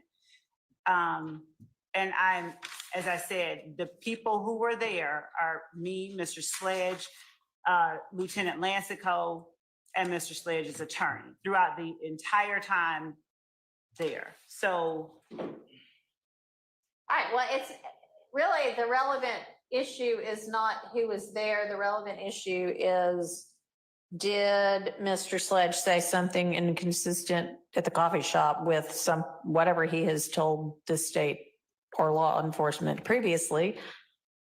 I guess any of those 4 people could sort that out. The best two would be, well, the best one would be you if you were the prosecutor there, because I mean, I don't know what else to say. Maybe there's nothing, but maybe if you've got notes, or you and your investigator get back together and think it through and try to figure out whether he said anything that's inconsistent. And I mean, I don't know what else to do. I know. So, we will search our collective memory. Okay. And if you, I am really interested in speaking with Mr. Sharp about what he is talking about, so that I can understand where. All right, So I'm I not just sure he think knows. Different. So, somebody has said the word Brady or something, and I don't. Well, I will talk. We will. Okay. search our collective- Something inconsistent. Did anybody take notes? I mean, we had 4 people there. Nobody took notes. Nobody recorded. I don't know it. that we know that. I don't know. No, I'm asking. We're entitled to it if that's what happened. Well, So the- Oh, If- Brian's hang standing hang up. on. Mr. Brian's Harvey, talk standing to up. me. I- Don't talk across to opposing I am counsel. not. I am just somewhat astounded that we had 4 people meet at a coffee shop and nobody took note number 1. Mr. Harvey, no one Nobody has made that recorded it? assertion. Nobody recorded it. I'm asking if there was a report, if there were. First of all, you got Braid Man. You got the OG standing up. Do y'all see Brian's stance right now? Let me back up off the mic because y'all don't like it. Do y'all see Brian's demeanor right now? He was just standing before Bruce said anything. These are the OGs of the defense side. Okay. This is a dumpster fire lit up. All right. It's already been burning, but somebody just walked around with gasoline and tossed it in the dumpster. Notes taken. If there was a recording, we would Okay. have something to review to determine whether or not there was something that should be provided to us. Okay. Okay? I don't know whether that happened or not. I would, if I had I did not record our meeting, our conversation, because I would have turned that over. I did not record our conversation. Okay. It was literally a conversation, Right. and that's it. Okay. Sorry, I missed it. I understand then that not a single person took any notes of that meeting. So I don't know if Ms. Lowe can speak to what Mr. Sledge or Mr. Sledge's attorney may or may not have done. I'm asking from the state. It's the state's obligation to provide it to us. We don't have to go out and talk to I anybody. understand. So I'm just inquiring as to whether there are any notes, and I'm just surprised. Well, I would like an answer as to whether or not any notes Notes were taken. Thank you. Two things. I did not take notes. I talked. Lieutenant Lancico, as she sat there, she looked around and listened and looked around our surroundings. We were not within Fulton County. Okay. So no notes? No. All right, no notes. I would not, well, there are no notes. I did not take notes. Can y'all She type did no not. notes? No My notes in the notes are chat. not something, my notes, my investigator's notes would be something to which either of the defendants would be entitled. My notes would not. Because they're attorney work product. Yes. However, if there's something Brady in your notes, then as you know, you need to provide it. And if there's something Brady that you hear, then you need to reduce it to writing and provide it. We talked about this before, you know that. Yes. And so you are maintaining that, no, you didn't take any notes. No, your team didn't take any notes. As far as you can think right now, nothing Brady impeaching was said. You will give it some further thought along with your, His attorney. Sure. Make sure that I Okay. check. His memory was mine. that's all we can do at this point. Thank you for raising it so that they can think about it some more. Yes, sir. Your Honor, Here goes Steele. Come on, Steele. you asked the state, pursuant to my request, whether there was any Brady whatsoever from any fashion, not only impeachment evidence, but exculpatory evidence. And the state said, let me think about it. This, I believe it was yesterday. Right. And I'm presuming by the silence, there's nothing.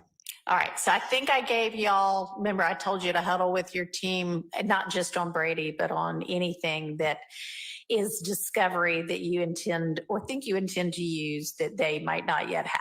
And I think I gave y'all until Friday to finish that huddle and get that answer back. So yes, so I think they're still huddling on that. And by 5 p.m. on Friday, if there is anything, please detail it in at least an email, in writing some way that you send to the defense and to the court. Thank you, Your Honor. All right. All right. Any other issues before we get to the next witness that we might have evidentiary things to sort out on? She ain't got this. Is she gonna be ready? Okay. Okay, who's the next witness now that we should turn to?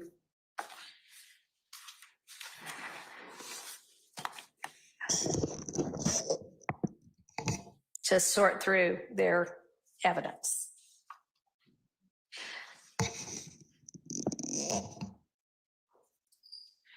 So we've done Sledge and Zachary. Then also on that list, coming up after them is Detective Thorp with the Kendrick interviews. Have y'all already hashed that out? So so Your Honor, I'm glad, thank you for reminding me. So when Not yes or no. Kendrick interviews, we needed to bring to the court's attention. I don't expect to be playing them or getting into them by next Friday, but we had. Okay. Okay, that's fine. But remember, we're not doing this week by week anymore. We're doing as much as we can possibly get through beforehand. All right, but anyway, okay, go ahead. We had previously, Mr. Weinstein, Mr. Kendrick had filed a motion to suppress his statement. And the Honorable Judge Glanville heard arguments from Mr. Weinstein. But didn't decide it? He decided it as to the portion of it beyond a break in the interview. Okay, and that part got suppressed? So that part All right. got suppressed. But as to the portion before, I believe there needs to be a Jackson. General hearing unless there's no argument about it, because he did not suppress the part before. My witness was here, but had permitted to put him on a stand, so, Okay, so a part after some break was suppressed. Was an argument made that the entirety of it was supposed to be, should have been suppressed? no, I think that, no. Mr. Okay. Lansing argued that just, Okay, well then it seems like there's not anything pending. Is that correct, Mr. Howell? Sure, I am jumping into this. I know, so am I. I will need to check with Mr. Munson. I should have an answer. Okay, all right. All right, so we think that whatever wasn't suppressed is legitimate to be presented, and so there shouldn't be other issues as to his statement or statements. Is that right? Is it more than one interviews? there's more than one part of it, but no, There's only one interview, and obviously you're only using the unsuppressed part. Okay, so, and that'll be Miss Detective Thorp's testimony at that point in time.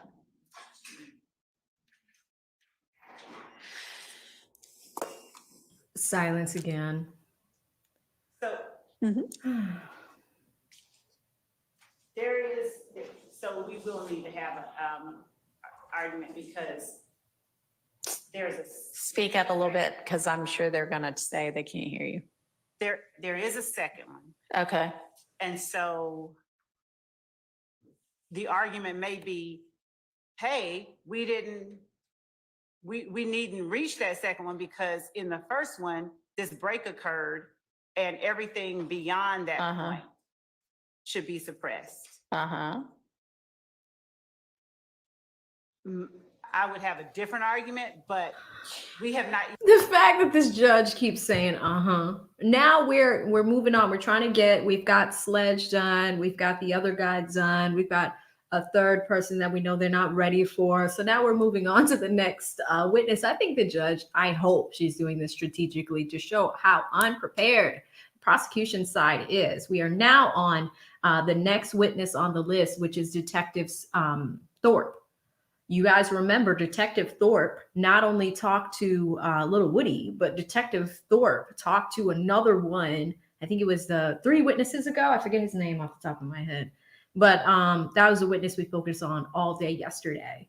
So Detective Thorp is actually super important to this investigation because he conducted a majority of the interrogations with these guys. And you still see love, even with Detective Thorp. He is a part of the Atlanta Police Department. Whenever a prosecution's office brings a case against a defendant, before they issue charges, before they arrest someone, typically what will happen is they'll work with the police to conduct a thorough investigation, or at least we hope. They're supposed to turn over evidence to the prosecutor. Once the prosecutor determines that there is enough here to charge these people, that's when arrest happens. That's when indictments happened. If it's a grand jury, things of the like. I cannot believe what I'm seeing. I mean, at this point, you guys are not surprised. You're like, what did you expect, AB? The whole trial is a dumpster fire. Throw it out. I'm going to go back a few seconds so we can start to see some more scrambling and scraping. First the scramble, then the scrape. Argument because there's a. Speak up a little bit, because I'm sure they're going to say they can't hear you. There is a second one. Okay. And so the argument may be, hey, we needn't reach that second one because in the first one, this break occurred and everything beyond that point should be suppressed. Uh-huh. I would have a different argument, but we have not even looked, we got to one interview. Okay. And you would like to use the second interview? Yes. Okay. We would object. Y'all, this is just, Was there no deadline for filing Yes. challenges? Yes. Like motions to suppress? Yes. Ah. For those asking Okay, for I'm myself, gonna need that at it. motion. If there's a motion to suppress the second interview, I'm gonna need that ASAP, and not just this interview should be suppressed. You tell me why. You tell me the legal basis. You tell me the facts that back it up. Give me a specific motion to suppress, a particularized motion to suppress. What would be an opinion that original order covered everything past? All right. Anybody be able to point me quickly to date of original order? It was March 4th. Okay, thank you. This year. All right. Yes. Let's go with March 18th. All right. And I just emailed you Thank you. and the court. All right. So I'll take a look and see what that seems to say.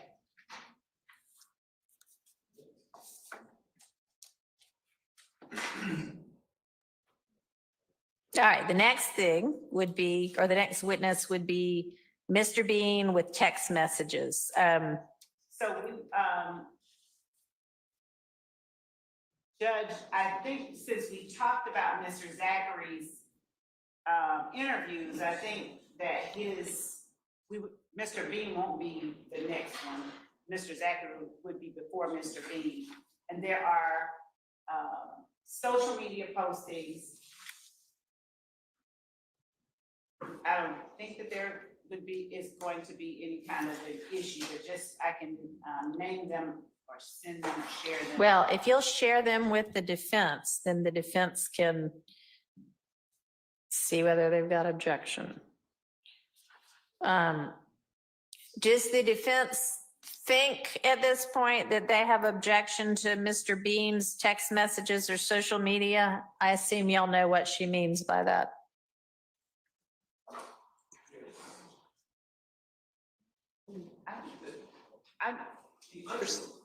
Judge, I don't, so unless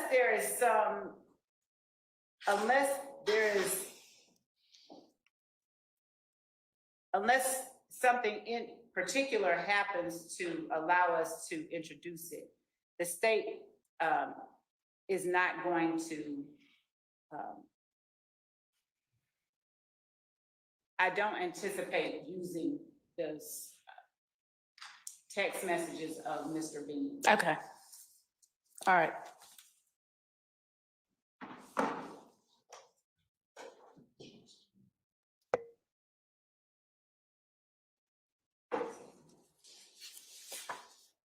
Can you send me that whenever you get it?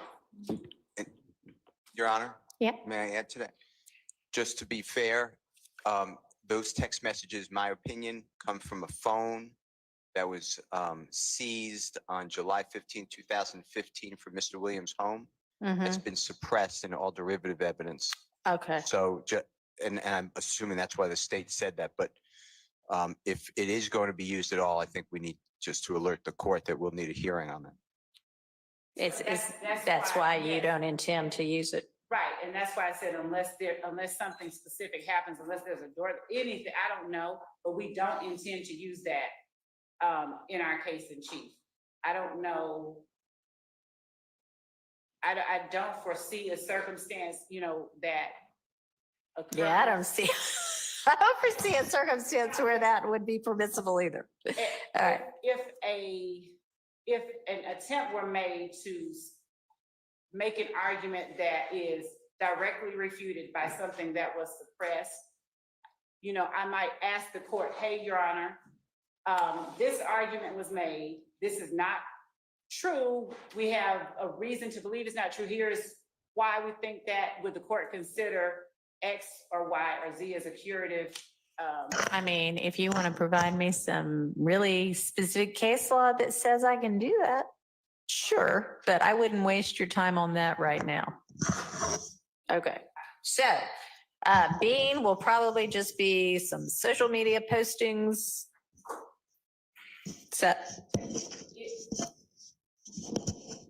I mean, if I had the more detailed list, I could. I don't, right now, it would be testimony. Okay. It would just. All right. I'm just trying to figure out what we can make progress on while we're here. Kenya Morton interview. So Kenya Morton would. Next up.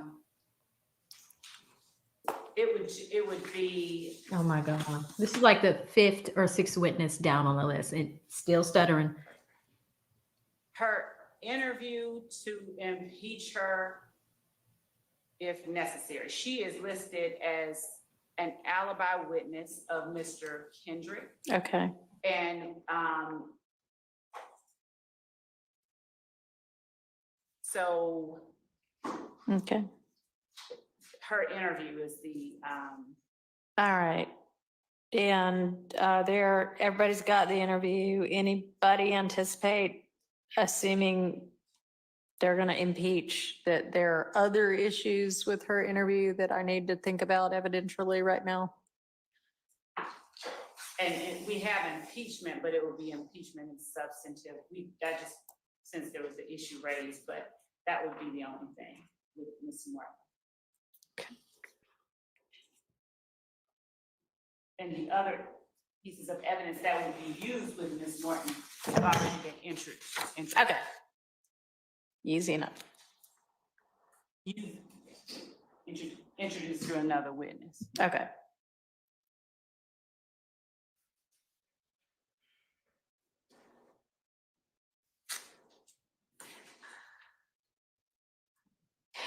So I've just looked at the very first paragraph of the order on Mr. Kendrick's statements that's filed March 18th of this year. And I haven't looked at the end of it yet, but it certainly says the motion to suppress was as to an October 6th and an October 12th statement. So I would imagine that he covered both. Yeah, continuing through the entirety of his October 12th interrogation or suppressed. So yes, that second one has already been ruled on and is not allowed. So it's the October 6th one prior to the 2:16 p.m. mark. Okay. All right. So that answers that. That one was an easy one. There may be, I have to refresh my memory, there may be some Bruton issues in that it's a law enforcement statement. I will look at it though and alert you. All right. So we would definitely need to sort that out before presenting it to the jury too. Okay. So yes, thank you. And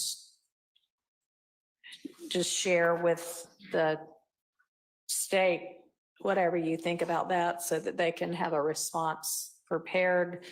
And normally Bruton, not necessarily normally, but oftentimes Bruton issues can be cured by redactions. So if you've got proposed redactions that would cure it, that would be immensely helpful. We'll send over anything. Great, thank you. All right, and then next, at least on this list, is Mike Sprinkle, who Mr. Sprinkle. I don't know what all is he Mr. Bean, going to be Mr. testifying to Sprinkle. stuff that's already in evidence or new stuff too? A combination of things because ADA Sprinkle was after the DA's office was given a case, ADA Sprinkle went and continued to research and work on it. Yeah. As a result of what he found, different persons were charged. Right. So he would be speaking to both jail calls that he found. Okay. And then is he going to testify to the contents of those jail calls? And he would play them, not. okay. He'd be like, I found this jail call and it's between these people or, okay. And, And you'll give the defense, if you haven't already, details of what those jail calls are, when they occurred, et cetera. Okay. yes, and also, for instance, Martinez Arnold is a witness further down. Mm-hmm. I don't think he's on this list, but he is a witness that we are intending to call. So we would not endeavor to put, before Martinez Arnold testified, we would not be endeavoring to put his jail calls in. Okay. But for instance, Mr. Stillwell's, we would. Mr. Sledge, he would have already testified. So anything that we needed to impeach him on, or anything that he didn't, Mr. Sledge Okay. denied knowledge of or. All right. So, All right. So, Your Honor, my client has about maybe a dozen jail calls listed under Mr. Sprinkle in the spreadsheet that was shared yesterday by Mr. Adkins. They had previously identified, I think, 4 calls, and so there's additional calls. I still need to review those calls. Okay. Because that's the first time they've been specifically Okay. identified beyond those 4. All right. And I mean, sometimes people continue to make calls and Mr. Sprinkle probably continues to listen to them. Well, I don't these are know. from when they 2015, occur. but Oh, okay. Well, there are a lot of jail calls to get through with some people. So, okay. So sure, we're going to have that whole week in another week that starts on August 19th. So maybe we'll be doing that then. yes, Your Honor. Okay, thank you.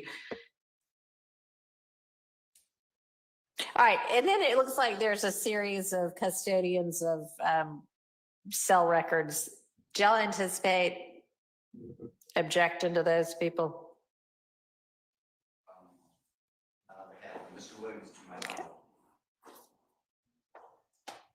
How about for Mr. Kendrick?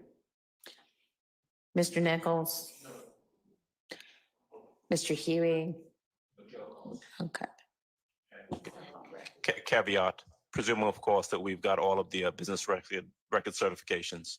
I think we probably. I would do. certainly hope that, but yeah, y'all will have certifications for this. All right, so those will be easy witnesses. And then Bernie, this was the guy we talked about yesterday, but you were saying the report he's going to be providing at this stage of the trial is not that new-ish one, it's something else, right? We would not be endeavoring to have him talk about the 2 new ones that he plotted. We would Okay. only be presenting the plots of the cell phone numbers that we had previously provided to the defense. Okay. All right, and real quick, guys, just to break this up a little bit because she just gave me a headache. I do have a expert witness that we're working with right now. We're trying to nail down an interview with him to talk about how cell phone records are being bought into in court. He sent me a message yesterday, so my team is trying to nail him down. So either while we have a break on trial next week or maybe sometime this weekend, just stay tuned, make sure your notification bell is on, because I think it's going to be a very interesting conversation. I'm going to learn from it. You guys are going to learn from it. And he is I checked him out already. He's a certified expert witness. That means that attorneys, both on defense sides and prosecution sides, hire him to come and testify in court and explain how cell phone records work. So as she's talking about this just reminded me of that. I just wanted to let y'all know, but that will be coming soon. All right.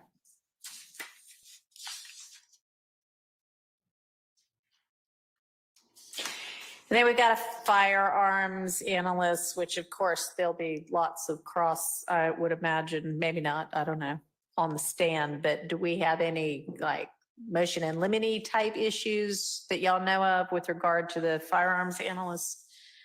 Things I could be thinking about beforehand? Unless there's recent United States Supreme Court opinion, I have to refresh my memory whether there's a surrogate witness, but otherwise, no, it's nothing from us. Okay. All right. I'm sorry, I couldn't hear all of what Mr. Steele said. If you could Do you mind repeating that? Not at all. Unless like a crime lab person left the office and this is another person coming in to say we reviewed notes, but he or she didn't do the testing. There's a new United States Supreme Court case, I can't remember, but came out within the month Yeah, that talks about that's a Confrontation Clause violation. this is the same person that actually did the analysis to begin with. So both Mr. Weitzel and Mr. Voss physically analyzed them. Okay, Neither are still with the GBI. okay, but they're going to be the ones that come and testify. Yes, I don't at this point, unless something has happened to them. I haven't. All right, well, maybe get somebody on your team to check and make sure they're still lined up. Okay, super.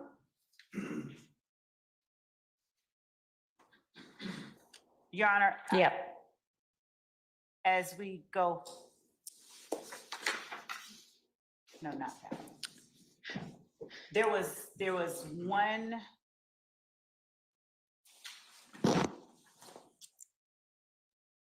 set of instances, and this is something that will be included tomorrow, but just as I'm thinking about it and looking down at the next few witnesses. So we have provided crime lab photographs, APD photo lab photographs for the intrinsic acts, the shootings that occurred after the murder of Donovan Thomas. Okay. One of them, I think April the 28th, we provided a That's right, love me. No court tomorrow. crime scene technician's report of a set of photographs. Okay.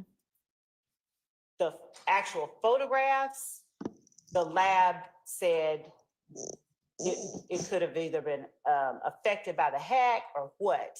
The description of each of the photographs was listed in the crime scene report.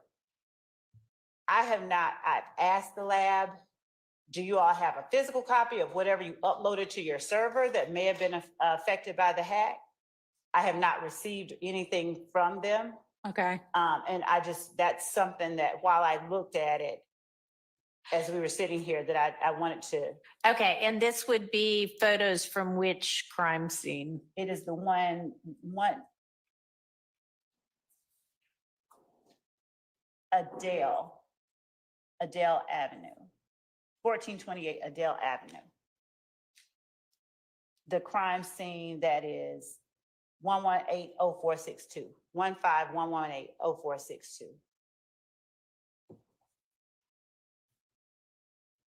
All right, and they no longer have the originals, or what's the deal? Because a description of the photo, I don't know. Now we can't get pictures. They've been looking for me. So What? Well, do y'all have copies of them? No. So that's just it. We didn't have the photographs themselves. If we had a copy of them, that would be great. Right. But we were never given the photographs themselves or a disc of the photographs themselves. We just got an email or a response saying, we couldn't locate this one. And this is APD? Yes. Took these photos? Yes, and Okay. crime scene Turner. Yeah, okay. Actually, that's the tech. We have all the information about the photos. They just don't have the photos. How are you Or going at least they said they couldn't find the photos. to?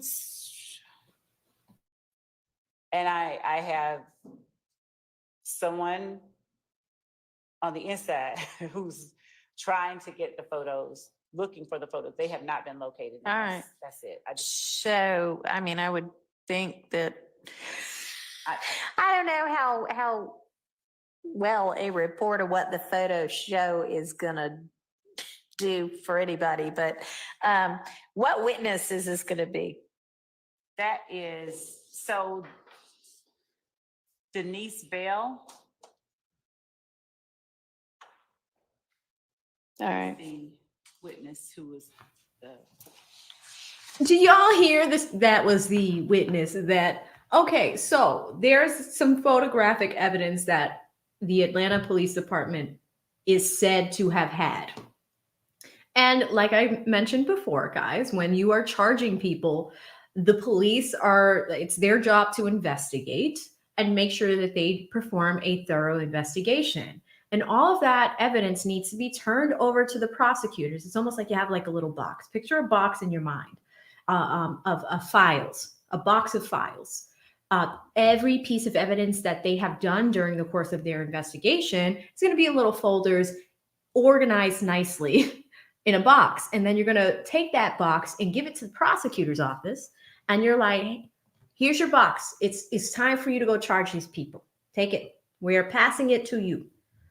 There is some photographic evidence that should have been in that box. And the judge just asked Adrian about it. And it's just like, Miss Love, okay, tell me about this next witness. It seems what you guys have listed here is that there's photographic evidence. Can we see that? Do you have it? Let's talk about it.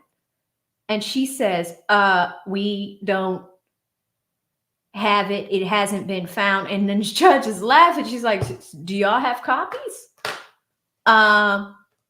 No, we don't. But I got somebody on the inside at the Atlanta Police Department who might be able to find it.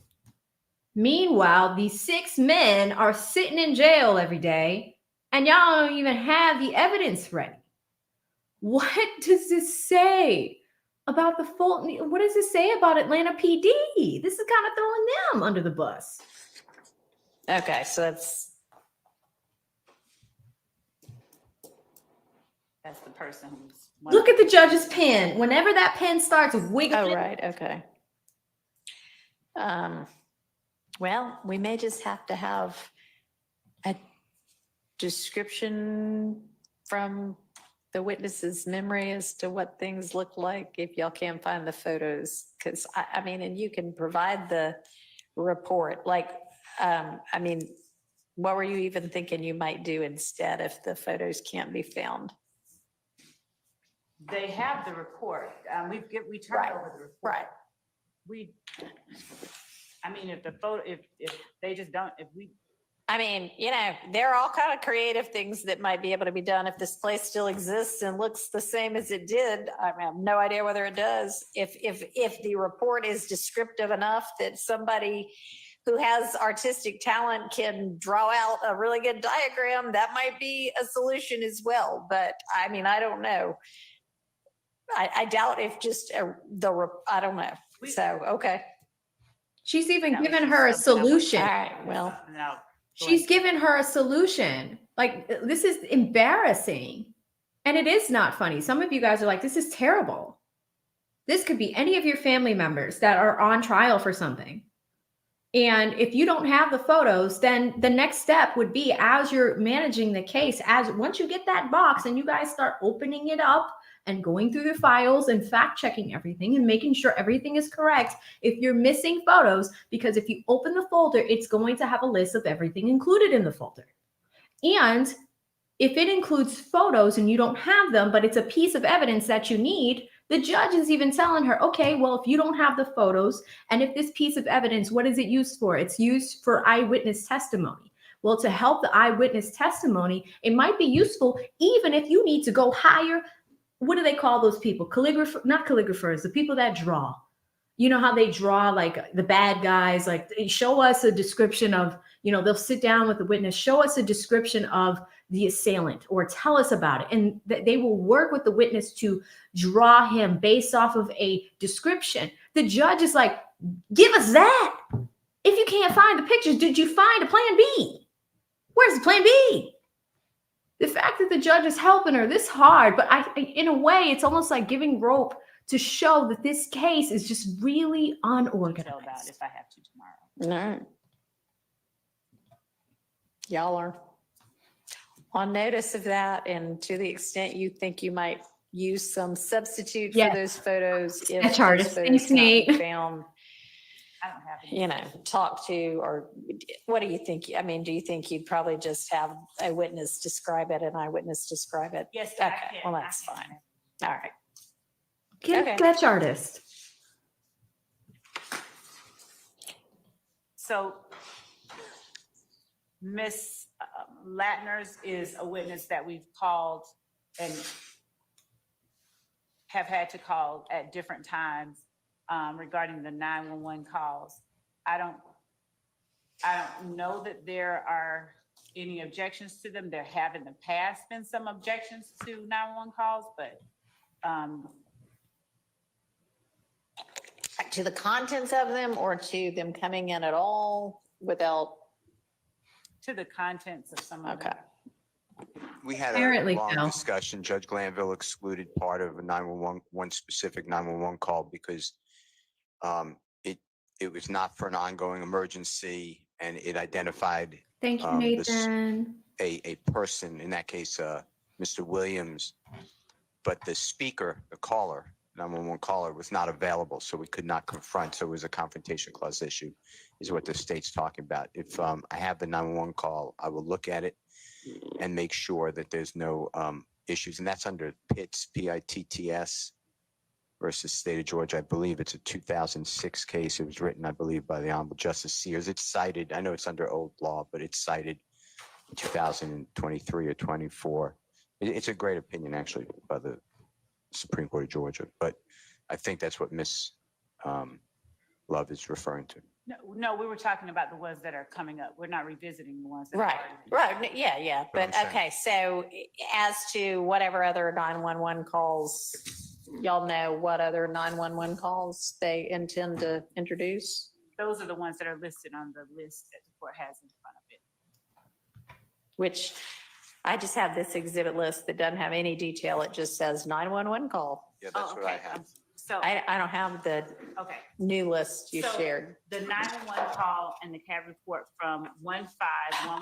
Oh, okay, I do, yep. Club Crucial, 1428 Adele and 1903 Drew. Okay, so y'all, the defense know what all of those 911 calls are gonna be? I could link it up, yes. All right, and you're gonna be getting that more detailed exhibit list over anyway. So I mean, whether you have an exhibit number for them or not, you could be like, you know, 1223, 1248, 1255, or whatever, on whatever date. And then they'll be able to search their discovery and find it and figure out for me whether there is any objection to the 911 calls, content, or otherwise. Yes. Okay, so that might be something we have to deal with. All right. Yeah. CAD reports, I have a case for the court. I have to just put my finger on it, but certain information in CAD report is also confrontation clause. I'll get you the case. All right, and then point out for me, you know, as to whichever CAD reports are going to be used, what is objectionable. All right, thank you.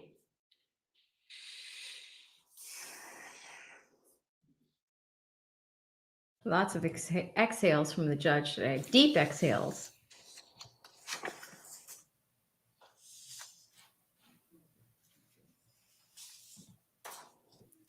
It's a good idea, Millie. I'm going to add that to our content list. I think that would be great. All right, it looks like the next few are not necessarily any objections other than the normal ones in a trial. How about,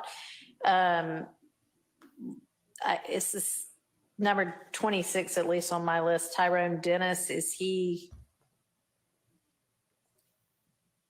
just has a lot of different types of evidence listed next to him. What's his, is he law enforcement? He is, Okay. he was one of the lead detectives Okay, that investigated that assisted in the investigation regarding Oh, Mr. Thomas. and right, then later yeah. on. we've heard about him in our videos we've been listening to. That Dennis, okay. Yes. So, is he going to be, do y'all know generally what evidence he's going to be testifying to? And do you think you're going to have objection to it that we can take up beforehand? So he is also, in addition to being a fact witness, he's also one of our gang experts, I think. Okay. I don't know if that was brought out before, but as it relates to the social media, some of the social media posts between Mr. Garlington and Defendant Williams, the we ain't going back and forth social media posts, I think some of them we may have already put in, but the social media posts between Demikion Garlington and Mr. Williams, I'm screaming 30, fuck a blue jean bandit. Other social media posts that we've specifically identified and I'll send over. Okay. Between Mr. Garlington, Mr. Stillwell, Mr. Arnold, and Mr. Kendrick.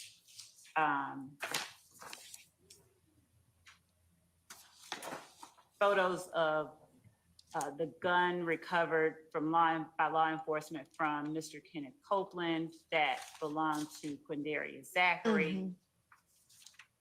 A photo of the gun Mr. Zachary was arrested with on May 7, 2015. The video of Mr. Arnold getting into a fight with Kelvin Watts at Magic City on September 30th, 2015. At Magic led to the City. Subsequent arrest of Mr. Kendrick, who was in the car with Mr. Arnold. Following that fight, and at which time Mr. Kendrick was found to be in possession of a gun, and it led to the revelation that they were going to retaliate against members of a rival gang at this apartment complex. Okay. All right, and then you also have music next to that. Is he gonna just testify about certain songs, or what's that gonna be? You would intended to play portions, not Okay. whole songs. Okay, and he'll give his gang expertise about what Yes, all that that is- stuff means. Has he already testified once? Has he been qualified already? Okay, Yes. all right. So Yes, sir. a couple things about the state's proposed evidence about Using through Mr. lyrics? Dennis or Investigator Dennis. With the music, I'm interested. Is the state planning on playing videos, audio?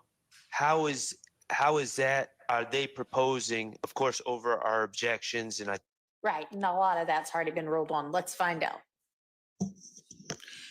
Did you intend to play video or audio when or whatever, I don't know what his rank is, Dennis is going to be testifying? So it's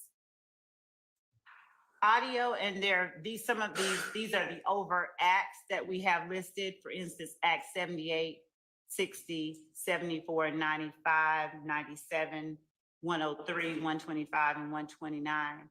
So we would be playing the audio portions of the audio. so strictly audio, no video, no pictures. No, I didn't say that. I also said that we would be putting in the described social media posts. Oh, yeah, no, he's not asking about social media. He's asking about when you're going to be playing clips of songs. Is that going to be just audio, or is it going to be video also? Is that the question? Yes, and if there's video, I mean, we've discussed, from my recollection, and I wasn't the one litigating a lot of the Right, free speech, First Right. Amendment issues here. right. But if there's video, there's certain things in a video that could be problematic to be introduced in front of a jury as well. That's why I'm inquiring, are we confining it strictly to the words that are spoken? No. So when we have, so what I didn't make the distinction on my list of which ones we will be entering the videos of. So I will speak with Mr. Sharp and whomever else wants to Okay. be involved in that conversation and identify the videos that we will put in as, or Okay, so this witness is within the first 30, and so by midnight? You said? the end of Friday, you need to have details for what specifically, not just music, but, you know, a video of whatever the name of this song is, or, you know, a 2-minute clip from this song, and here's the minutes that are included, and audio from whatever other song. Detail it for them so that then they can make detailed objections. And Your Honor, also, just to give the court a heads up, Uh-huh. 87 Lima is Operations Planner's PowerPoint. I don't have it in front of me, but I'm very familiar with that PowerPoint. That PowerPoint includes all sorts of conclusory language, all sorts of additional information that is not relevant to this case, all sorts of commentary from it written down on the, I believe it was intended to be a PowerPoint to other law enforcement. That's my understanding. I could Is be that wrong. PowerPoint that Dennis is? I believe so. And I understand that the state's intending to call him as an expert, but you know, hearsay and an expert can't be used as a, you know, mere conduit to get into hearsay and other inadmissible evidence. And there's a lot of, I'm saying I know I have numerous objections. And All right, is 87 Lima already in evidence, or no?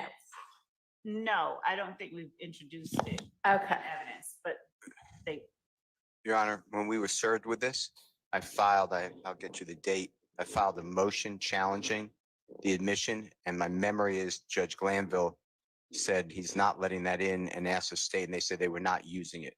Now, if that's wrong, I apologize, but I'm pretty sure that's. Okay. All right, so. So she's now, thank God for Steele. Apparently, she was trying to fit in a piece of evidence that Judge Glanville said you cannot bring in. And that's what Brian just corrected her on. Unbelievable. I'll check back into our notes because I don't have memory. Don't of that remember. particular. Okay. All right, just check on that one. Wow. Thank you. See, this exercise may be boring, but it's helping everybody. It is. Facts.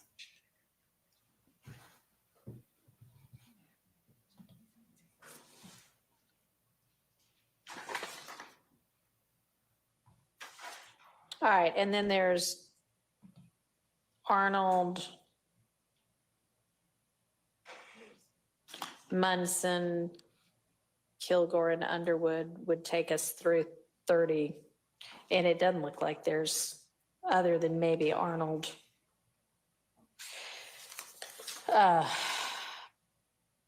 He doesn't seem to have an interview. He just has jail calls. Is that right?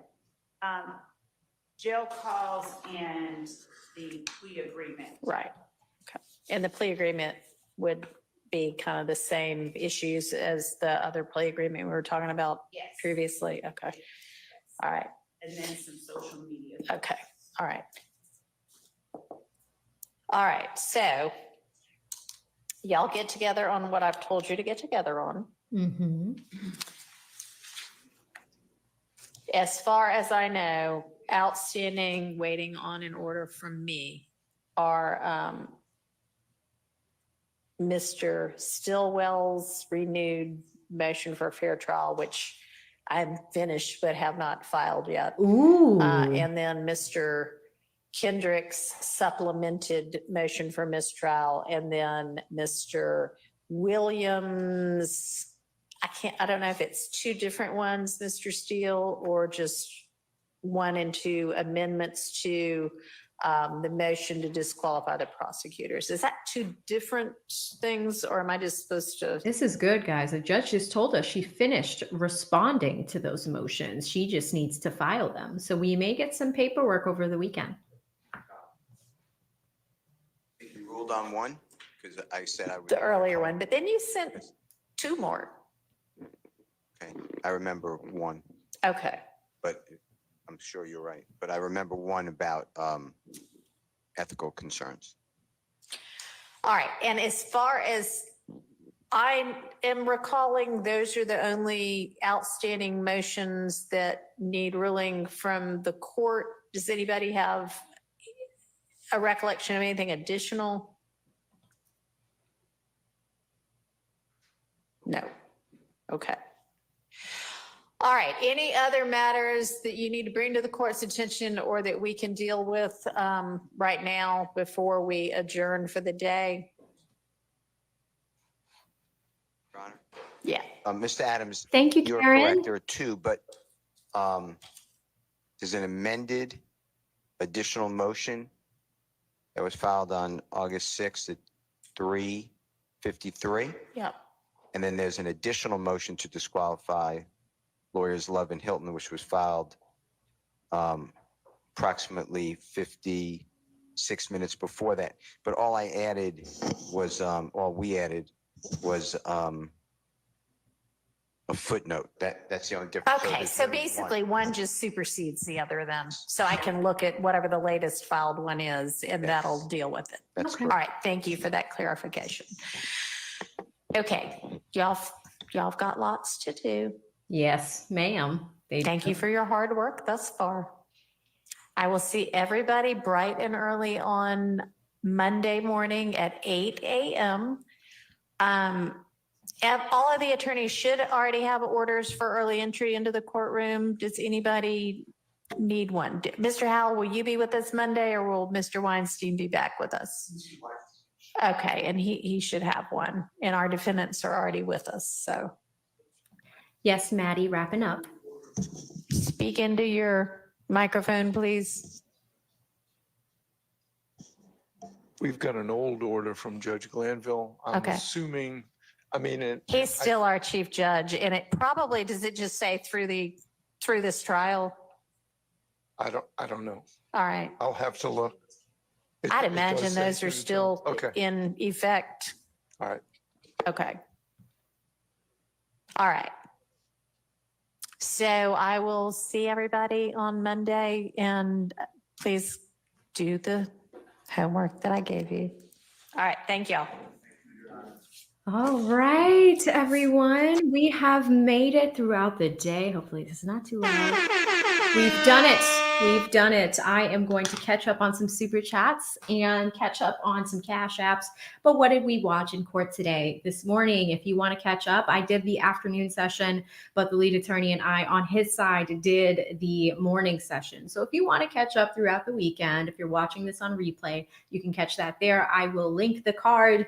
So if you want easy access, you can click on that one if you're watching this in the future. Now, what did we just watch? We watched the judge really want to get jury instructions done today because the jury is coming back on Monday. There is no court tomorrow, okay? So we will not be streaming tomorrow, but me and my team, you guys have given us some amazing ideas. We are going to be just giving you like 10-minute videos throughout the weekend just to keep the energy going. And you guys have given us some tremendous ideas. So thank you for that. Lead and I will be streaming on his side on Monday. So on Monday, you can expect both of us to be back.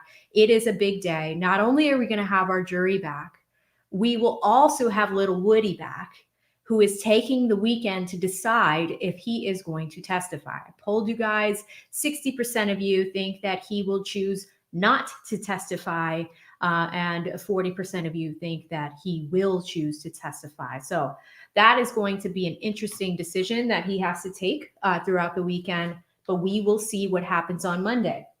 Now, DA Love, in addition to those jury instructions and the team, both defense and prosecution, not being able to complete the jury instructions, they are expected in court earlier on Monday to complete them. So that's a little bit of a waste of time, right? We also saw the judge get through the entire witness list. She made it to number 30. She went through the prosecution's entire witness list and asked questions about who every witness is, what they're expected to testify to. And she also revealed a lot to us. She revealed when you peel a layer back of the onion, we see that prosecution isn't ready for all that. We saw a lot of holes. We saw a lot of unpreparedness. And with these motions for mistrial, these are things that the judge needs to think about when she's making her decisions. You know, a lot of you are under the on the opinion that she's going to allow the case to continue, but she's also said publicly that she will entertain the option of a mistrial as well. So we are going to be staying very, very in tune and close to that. That being said, let me come to our supers. I want to thank all of you that have been so generous with some of your comrades in the chat, gifting memberships. Karen being the latest to do that. Thank you so much. I saw Nate do it as well. So many of you guys have been gifting memberships, and I'm just happy to see the camaraderie. But I do want to come to where I was in the super chat line. I think I was somewhere around here. I remember Lynn. Shout out to Zach with $10. He says, love from Dorchester. Keep doing your thing. Enjoy the breakdowns for the slow people of the world like me and Woody. Zach is actually coming from my hometown in Boston. I mean, it's a pretty rough area in Boston. And it's also like, we call it, if y'all really want to hear the Boston accent, we call it Dorchester, not Dorchester, Dorchester. If you really want to hear a super, super thick Boston accent, that's how people pronounce it. Shout out to Metalcore with $19.99. Thank you so much, Metal. Says, AV, you are the best, hands down. Thank you so much, sis. I appreciate that. I like your top there with the dog. Looks really nice. Thank you so much, Metalcore. Really appreciate you. Shout out to Miss Jenny 89 with 2 says, yes, gorgeous. We are 89 babies. I'm November, so you're older. Oh, she reminded me. She said, I'm younger, sis. Huh? I love it. Well, it looks like you might be on the Scorpio spectrum. I might be on the Libra spectrum, but it's nice to have someone around the same age. Of course, I shouted out Legally Shay, an attorney here in the Massachusetts area. She has gifted 20 of you guys memberships. Tremendous sister. Last stream that I did, she put together a really thorough comment on one of the questions that you guys had from a legal perspective, from a practicing attorney. I thought that was really sweet and really nice of her. And of course, you see her generosity here. She's gifted you guys some memberships. So that was really, really nice of her. Thank you so much, Legally Shay. I know you don't need to take the time to do that. Every hour is billable in the legal world. So the fact that you're investing in my community in this way, it really means a lot. So thank you so much, Shay. If y'all could do me a favor, I believe Shay is your stream sponsor as well. If y'all could type Shay in the chat, that would mean the world to me. Thank you so much, Shay. Shout out to Queen BG with the $1.99 super sticker. Thank you so much, Queen. You are the best. Shout out to Michelle. Michelle has been hitting it with the comments. She says, how is this mess constitutional? This is absolutely ridiculous. I remember covering this one, Michelle. Thank you for the super. I know that there's a few more. Shout out to JC with the $2 who says, what kind of law do you want to practice, AV? You know, I like to do the safe stuff. You know, I had a grandfather that passed about 2 years ago, almost to the day. And he made really bad decisions when it came to his will and his trusts. I really want to help people make good decisions, balanced decisions. And sometimes you do need somebody to shake you and say, if you have 6 children and if you want to leave this one house and have these people fight like hounds, I think you need to make better decisions. So I just want to help people in that way. But at the same time, you know, Jay, I really enjoy YouTube as well. Everybody's like, you would make a killer criminal defense attorney, but you know, I still got some time. I still got some time to go. So thank you for the question. Shout out to Michelle, who went for a walk and came back and still saw us on. Thank you, Michelle, for the super sticker. One of my favorite folks in the community. Thank you, Michelle. Shout out to Zaina. Zaina, I hope I'm saying that correctly, with the $5 or Kaiser. Is the defense trying to paint a messy picture of reasonable doubt by not throwing out the ex parte and not going for a mistrial? Well, it looks like there's a few things we need to address here. Is the defense trying to paint a messy picture? I say yes. And that's why you keep seeing defense attorneys stand up and say, this is ridiculous. Judge Glanville already ruled on this. Judge Glanville said this. They're catching the judge up. So they, in a way, first part of your question, they are trying to paint a messy picture of reasonable doubt. Second thing, not throwing out the ex parte meeting. So the ex parte meeting is not necessarily thrown out. If you go back to Monday or Tuesday stream, primarily Mondays, we had a pretty deep discussion on this where we saw, and the judge agreed, I think she came to this conclusion on herself. I don't believe that the defense attorney attorneys tried to convince her of this, she saw and picked up on, after reviewing the ex parte transcript, that little Woody's rights were not fully explained to him correctly. And she did her job by bringing Melnick in, verifying that Woody had an attorney, bringing little Woody in, and explaining what his rights were, and also giving him an opportunity to decide if he wanted to testify. She also challenged the prosecution team, because what did they do to little Woody? They told little Woody that he would be held if he chose to plead the fifth, if he was held in contempt.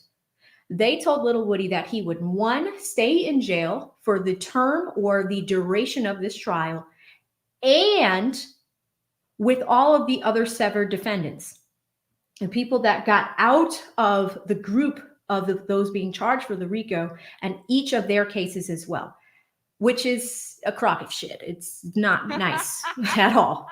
You're basically scaring this man and coercing him and threatening him with over 60 years of jail time, which indeed we found out on Monday, Kaiser, was not true.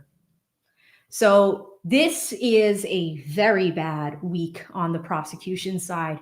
And that's why that ex parte meeting, in a way, couldn't be thrown out, because the judge saw issues with it.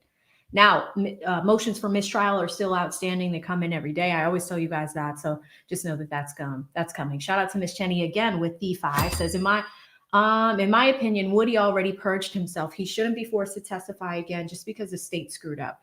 He shouldn't face jail time again. I agree with you. It's not right, but the judge has to right the wrongs of the last person, which sucks.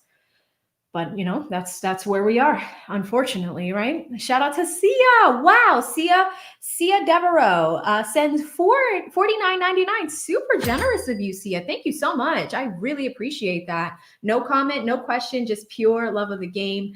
Sia, very, very generous. I think you're a newer name in my space, so I love when folks are generous, but at the same time, I know you don't have to do it. We work hard here, and we will be here to explain the law to you guys. But I'm just really happy that you guys are enjoying the content, and thank you so much for your generosity. It really means a lot. Miss Jenny is back with another 2, says, what happens if the jury says we saw it all and we quit? If they quit, they have alternates. So the jury, when they had the jury selection process, what the judge had to do is get extra people lined up that will serve on the jury if someone gets sick, if they quit, if something happens. I mean, this sounds morbid, but if someone passes away, you need to have extra people lined up as alternates in the event that something happens. And because this trial is going on for over 2 years, they needed to have backups. So just know that there are backups, and I hope that answers the question, Miss Jenny. Fluffy Cat with a 5 says, all that overtime money for the Fulton County DA staff was spent on Fanny and Nathan's vacation and Swag Fest. I mean, do you see how all of this is coming full circle, Fluffy Cat? I like your picture, by the way. Thank you so much for the super. Shout out to Michelle again with the 5, says she's hiding a crime or wants the glory. Both are bad. I totally agree. Shout out to Hot Sunday with $1.99. I like your hair.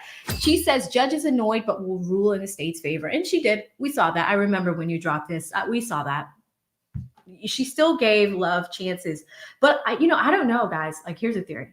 I wonder if she wanted to show how unprepared they were over and over and over again for a reason.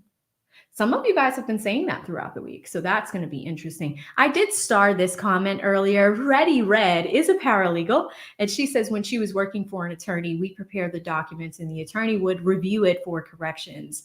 If we had any, we would make them. Love is playing a game. I thought that was really important to show you guys in the discussion. So thank you so much, Ready Red, and appreciate your service as a paralegal. We need you guys. Shout out to Ka, $4.99 says because she is corrupt, she doesn't want anyone else to see the BS. I totally agree. I did star this one as well. Heartbreak 22 says, AV, if not found guilty, can these men sue the state of Georgia? I mean, they could have a reasonable case for that. And criminal defendants do this. Sometimes you'll see this with wrongful convictions, things of the like. And usually it's like when people are convicted. But if you're wrongly prosecuted, again, I hail from Massachusetts. I'm kind of a newer resident in the state of Georgia. So I don't want to misspeak there. I'm sure that it's been done in the state of Georgia. But, defendants, if they're wrongly convicted, you will often see those type of cases in the news. Shout out to, I was trying to figure out how to say this. Londi Lon with $4.99 says, thank you so much. It's amazing to me that they are just at this pivotal point of the biggest case, and Fani has Miss Hyatt at an award ceremony. They're in the same state as me right now, guys. They're in Boston. They are in Boston at a prosecutor's event, and I think it was either Fani or Hilton that received an award, but they are together. So Hilton is going to come back on Monday. She's probably keeping abreast of all this right now, because here's what's happening. She has to show up to Little Woody back. Imagine who's gonna direct examining, or perform the direct examination all over again. Because that's the other thing. Are we going to start over with Little Woody? And that's why jury instructions were important. Yes, because what does the jury have to do? They have to disregard everything he's ever said in court, and they have to start over. The question then becomes, and this is right before we ended, at least on that particular issue, the question that the judge had for all of the attorneys, prosecution and defense, is what happens if jurors say they cannot forget, they cannot unsee, you know those monkey emojis, like you see no evil, hear no evil, or speak no evil, or whatever. If they can't do all of those three things, we have to excuse some of the jurors. And are some of those jurors going to want to get excused? I mean, because they've been stuck. So excellent question. Thank you so much for that. Super. Shout out to Nurse. Nurse, I know you sent me an email. I saw it. I know you sent me the pronunciation of this, so I'm so sorry. I'm just going to call you Nurse O for right now. She sends $20. And I did see, I think it was like yesterday or the day before, but it was super late at night, and I was scrolling through the email, and one of my team members flagged it. I promise I'll get it right next time, okay? She says, got in late and caught up. Just FYI, Boxer Khalif has DSD disorder with XY chromosomes. Look up 46 XY DSD and decide for yourself. Also, this should be a mistrial, but at the very least, Love and Hilton need to be gone. Totally agree. And I'm so happy, Nurse. We needed you earlier when we need our medical professionals. What Nurse O is chatting about here. Earlier, Lead and I in the morning session had a serious, not serious, but we had a chat debate with most of you guys on the Olympics, and a Olympics participant that is technically a woman but has XY chromosomes. So we were looking to our medical professionals to give us guidance on that. So happy to have you a part of the community, Nurse O, and I promise I'll get your name right next time. Thank you so much for weighing in on that. Michelle with 2 says, how do they get any arrest warrants? I know. I'm baffled myself. How? Shout out to River Bend, Win and Slots with $20. Thank you so much, River. Says, did Picnic and Pockets. That's funny. Did Picnic and Pockets Love change seats because of camera angles? No, I think she had the gentleman in the first chair earlier. Even though the judge asked her questions, sometimes you'll see prosecution teams rotate. But it is an excellent question, Riverbend, because when Simone Hilton was in the first chair in the last few court proceedings, they did not switch at all throughout the day. So, to answer your question, I'm not quite sure. Maybe it could be the camera angles, but at the same time, Lawn Crimes cameraman did not move. So interesting question. Shout out to the Little Gaming channel, one of my faves, with the $10 says, it is a travesty that they have so many witnesses. It took less time to prosecute BMF, which I believe is a gang in Atlanta. John Gotti and anyone else you can think of. Outrageous. Totally agree. Little Gaming channel tapping in from the West Coast. Beth in Seattle, speaking of the West Coast, with the 10, says, for the love of the soundboard. I think I'm getting the balance right, guys. Usually we stream on lead side, but I don't know if I can hold it up to you. But the soundboard is here. I have to balance a lot of those controls to get it right. So for those that were patient with me and not complaining, I really appreciate that. Because these controls have to be at the very, very right levels. It does take some time. So for those that were patient, thank you. For those that complained, as you can see, we've made some improvements. I hope that helps. So thank you so much, Beth. Shout out to Trainwreck Entertainment, who has been a member for a month. If any of my mods are around, please drop the link to their channel. This is a husband and wife group. They are amazing. It looks like they finally have a wonderfully put together logo. And this is also a channel that I've advised on some things that they can do differently to improve. For those that don't know, I do consultations for law students and also YouTubers that are coming up. If you want more information, go to av7digital.com. She says, AV, the blazer looked like bangs over the eyes. I bet that blazer was not good. Earlier, lead said when she bent over, it looked like a globe. Shout out to Nurse O again with the 10, says, does anyone in Fulton County DA's office have any ethics, morals, or intelligence?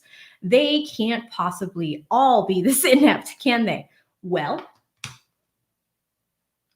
we see it for ourselves. I mean, let's court of public opinion. Shouted out Nate earlier, who became a member. Nathan, thank you so much. It was very, very nice of you. Thank you for joining the community.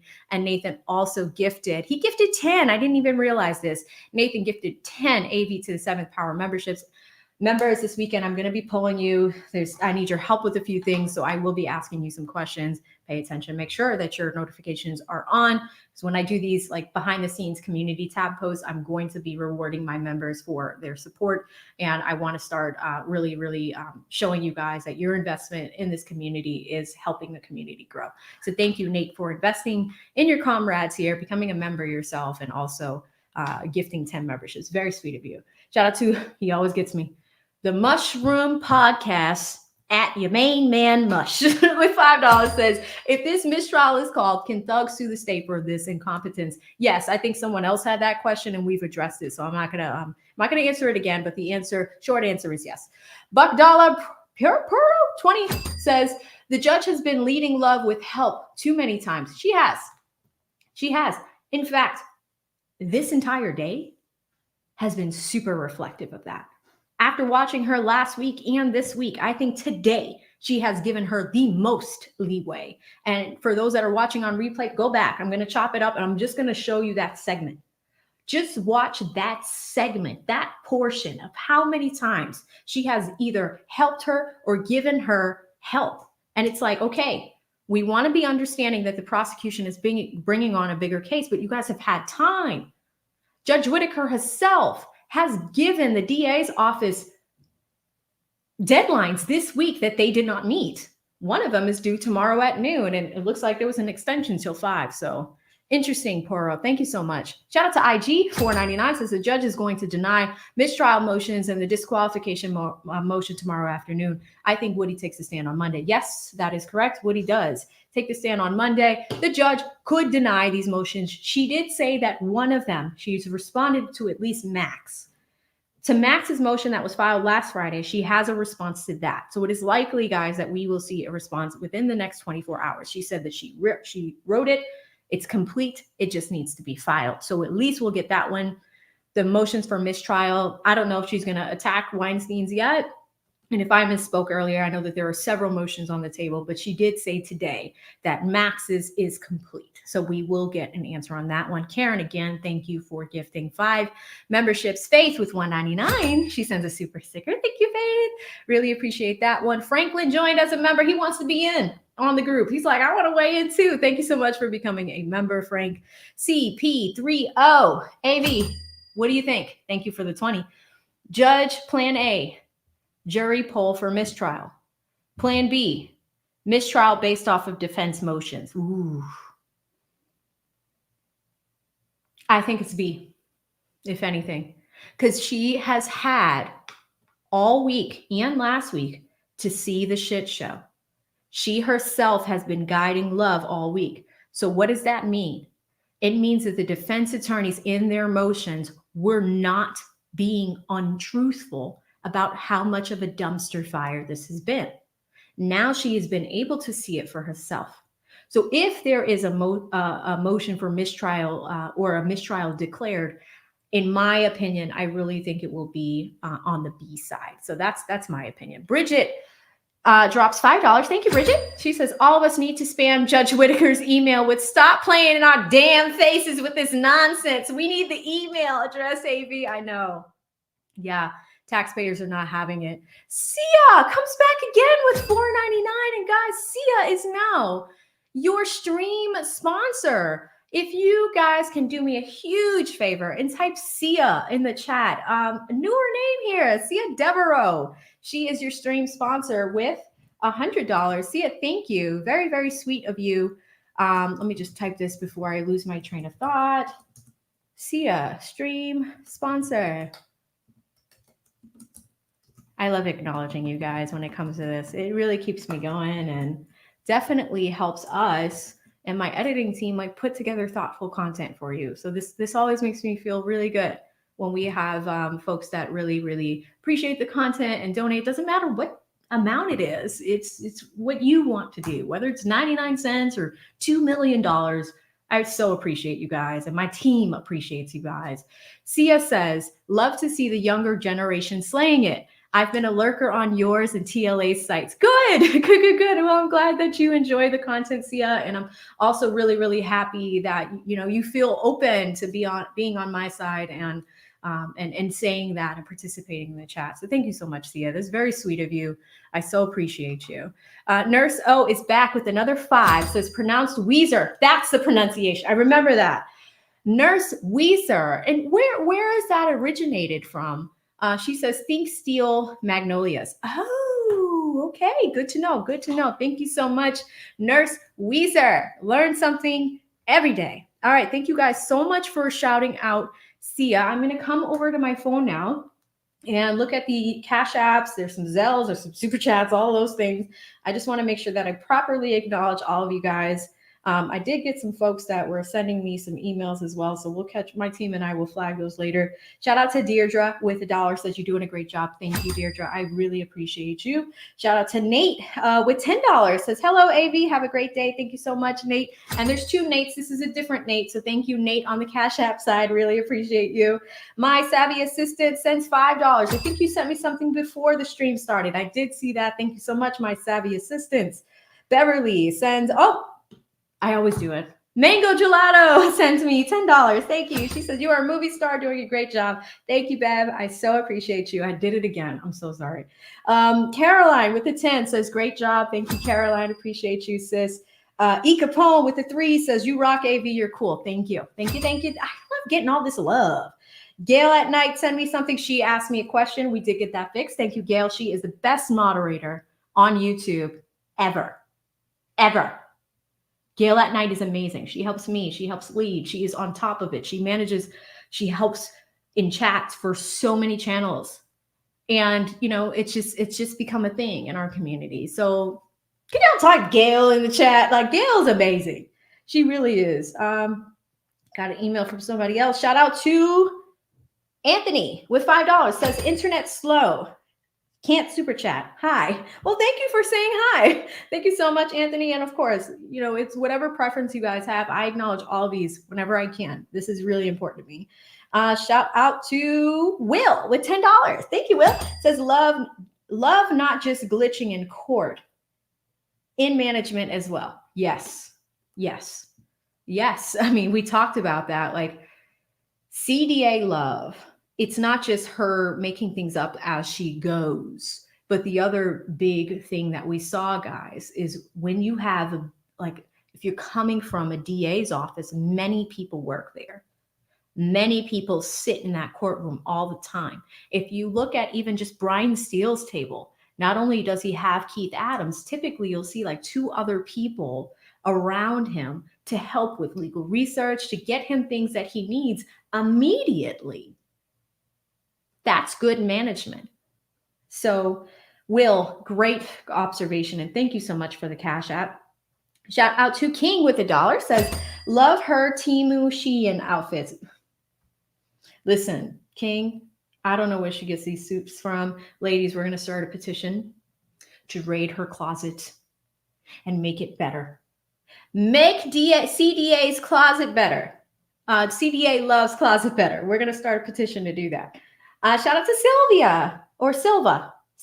Thank you, Silva, with $5. Says thank you. I'm sure it's a lot of work. Yes, Silva. Thank you.